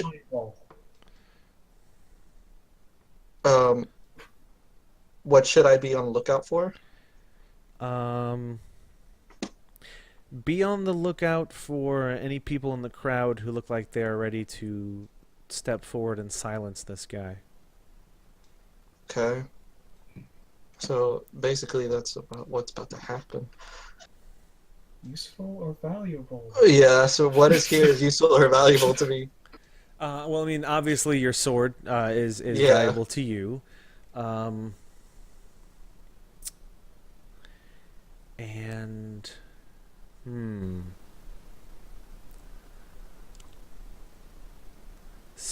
Friendship is valuable to you. All the friendships. as everybody starts kind of grilling him on questions, you see him reach into his pocket, and he pulls out this piece of paper, and he is trying to shove it into his mouth. I swoop in and grab it. I would like to stop him. Okay, so I guess Zephyr, roll me a Defy Danger Dex or something, and then depending on how that goes, then we'll have Eru do a thing. Oh, man, do I get to add my birds to this? That's a weird one. You're still getting know. accustomed to your bird form, so I'm going to say maybe Okay. -1 to your Dex mod, actually. Okay, cool. Oh! 9. I tell Neem about the people that needs to be looked out for. Okay. Yeah, Neve's keeping an eye out. Zephyr... I think Neve's figured it out now. I actually think I figured it out. Zephyr, you get the top half of a piece of paper. The bottom half of that note is going in his mouth, and he is promptly chewing it up and swallowing it. But you have a piece of paper with some writing on it if you want to hand it to somebody. Because, I mean, I guess birds can read. You just couldn't, like, convey it to anybody. I drop it off to who among my crew can read. I can. I read Not a diary. I got 8 intelligence. I fly over and give it to Neve and, like, don't punch me. Neve looks at the piece of paper. I think I figured it out. Do you want to know what the piece of paper says? Yes. Do as we agreed. If everything Yeah, I knew goes, if everything goes according to plan, you and yours will be cared for. Neve closes the piece of paper. I have figured it out. This piece of paper reveals that Neve goes full detective. Okay. This piece of paper reveals that that you had a deal with someone here in this room to re-enter society as an adventurer, which you already were. You've been studying druidcraft. You've been trying to figure out how you could possibly be useful again. You don't like being a servant. Who likes being a servant here? You've been wanting to re-enter society, and thus you were promised a deal that if you were to successfully help out someone here who wanted to murder this man and frame us for this murder, you would be granted immunity from this crime and be as a adventurer to this party, or be taken care of. Points to piece of paper. This is why you're the only one who is able to really get in and out and be able to enter the weapons closet without being questioned, because you are the one who you are the head of the servants. You would be the one who is least suspected about going to each and every single one of the weapons, and you also are the one who knows whose every weapon, everyone's whose weapon was whose, because you're the one who took it from us. And by knowing that, you knew whose weapon you specifically needed to plant with the tag to frame the right people, which then leads us to and also your shoes, I lift up the shoes, match the footprints of the murderer. Also, Neve steps back. Also, one among you, and I look at everyone, is the benefactor to this man. Now, not many people could be the benefactor to him unless they had a high position in society as it is, which narrows it down to the groups that have been around for the longest time. And I look to the Sapphire Guild and the Greencloaks, and only one among you have had a bitter rivalry with us since the beginning, who's hated us for a while now, and who knows the secrets of the feathers, and the reason why you would want to rip them out. That's preposterous. If I wanted to kill you, I would do it in the Menanke. I could do it easily. I didn't say it was you. You looked at me and pointed. I did not look at him. I looked at both of those two, and then he's the one who spoke up. The lady does profess too much, methinks. So the Neve crosses her arms. the guy on the table, he goes, "All right, Petra, I guess the game's up." And the leader of the cartographers, the lady with like the black arms and the golden fingers, she goes, What are you even talking about? I didn't do anything. I didn't do any of this. And while all the attention is on her, he quickly sips from this green vial of something and begins foaming at the mouth. Shit. Cyanide. Wait, the green cloak guy? Nope, the dude on the table.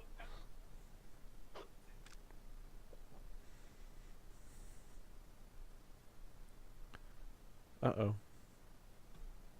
Oh shit, did my connection drop? Hello? I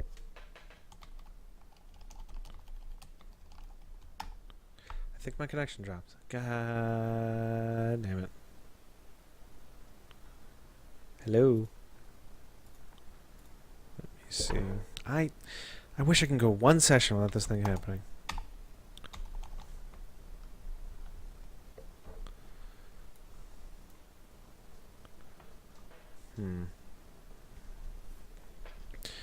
Let's see.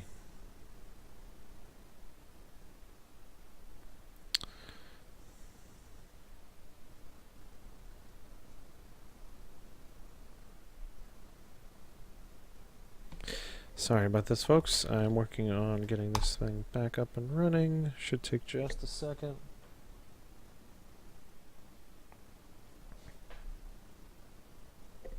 I hate technology sometimes.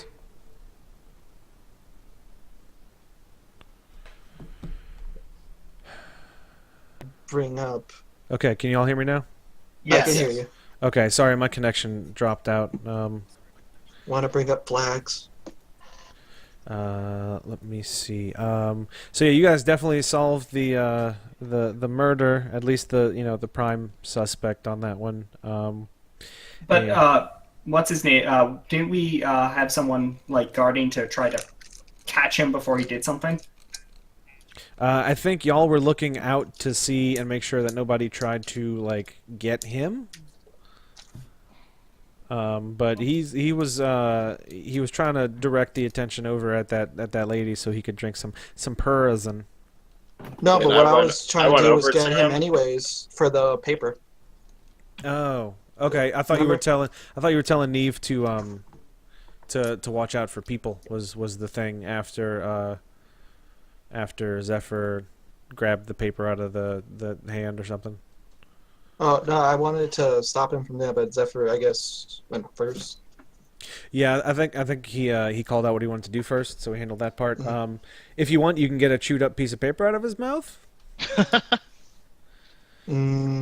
Slightly damp with poison. Yeah. Yeah, if you guys do stop... okay, why don't you roll me a Defy Danger Dex? Eru to see if you can stop I him got a -1 to from drinking that poison. Don't You're the only one close enough. Yeah. If you fail, you get poisoned. You're right. Yeah, I still. six or less is not going to be good for you. It was -1 though, right? Yeah, To the -1 dex, to 'cause of your the lady? modifier. Yeah. Come on. All right. 2. Power of the dice. Right. The power of dice And you just compels put you. -1. Go, dice Yeah, roll. Is it boop? An 8? Hey. not bad. It's not bad. So you managed to get it before he drinks the whole bottle. It does.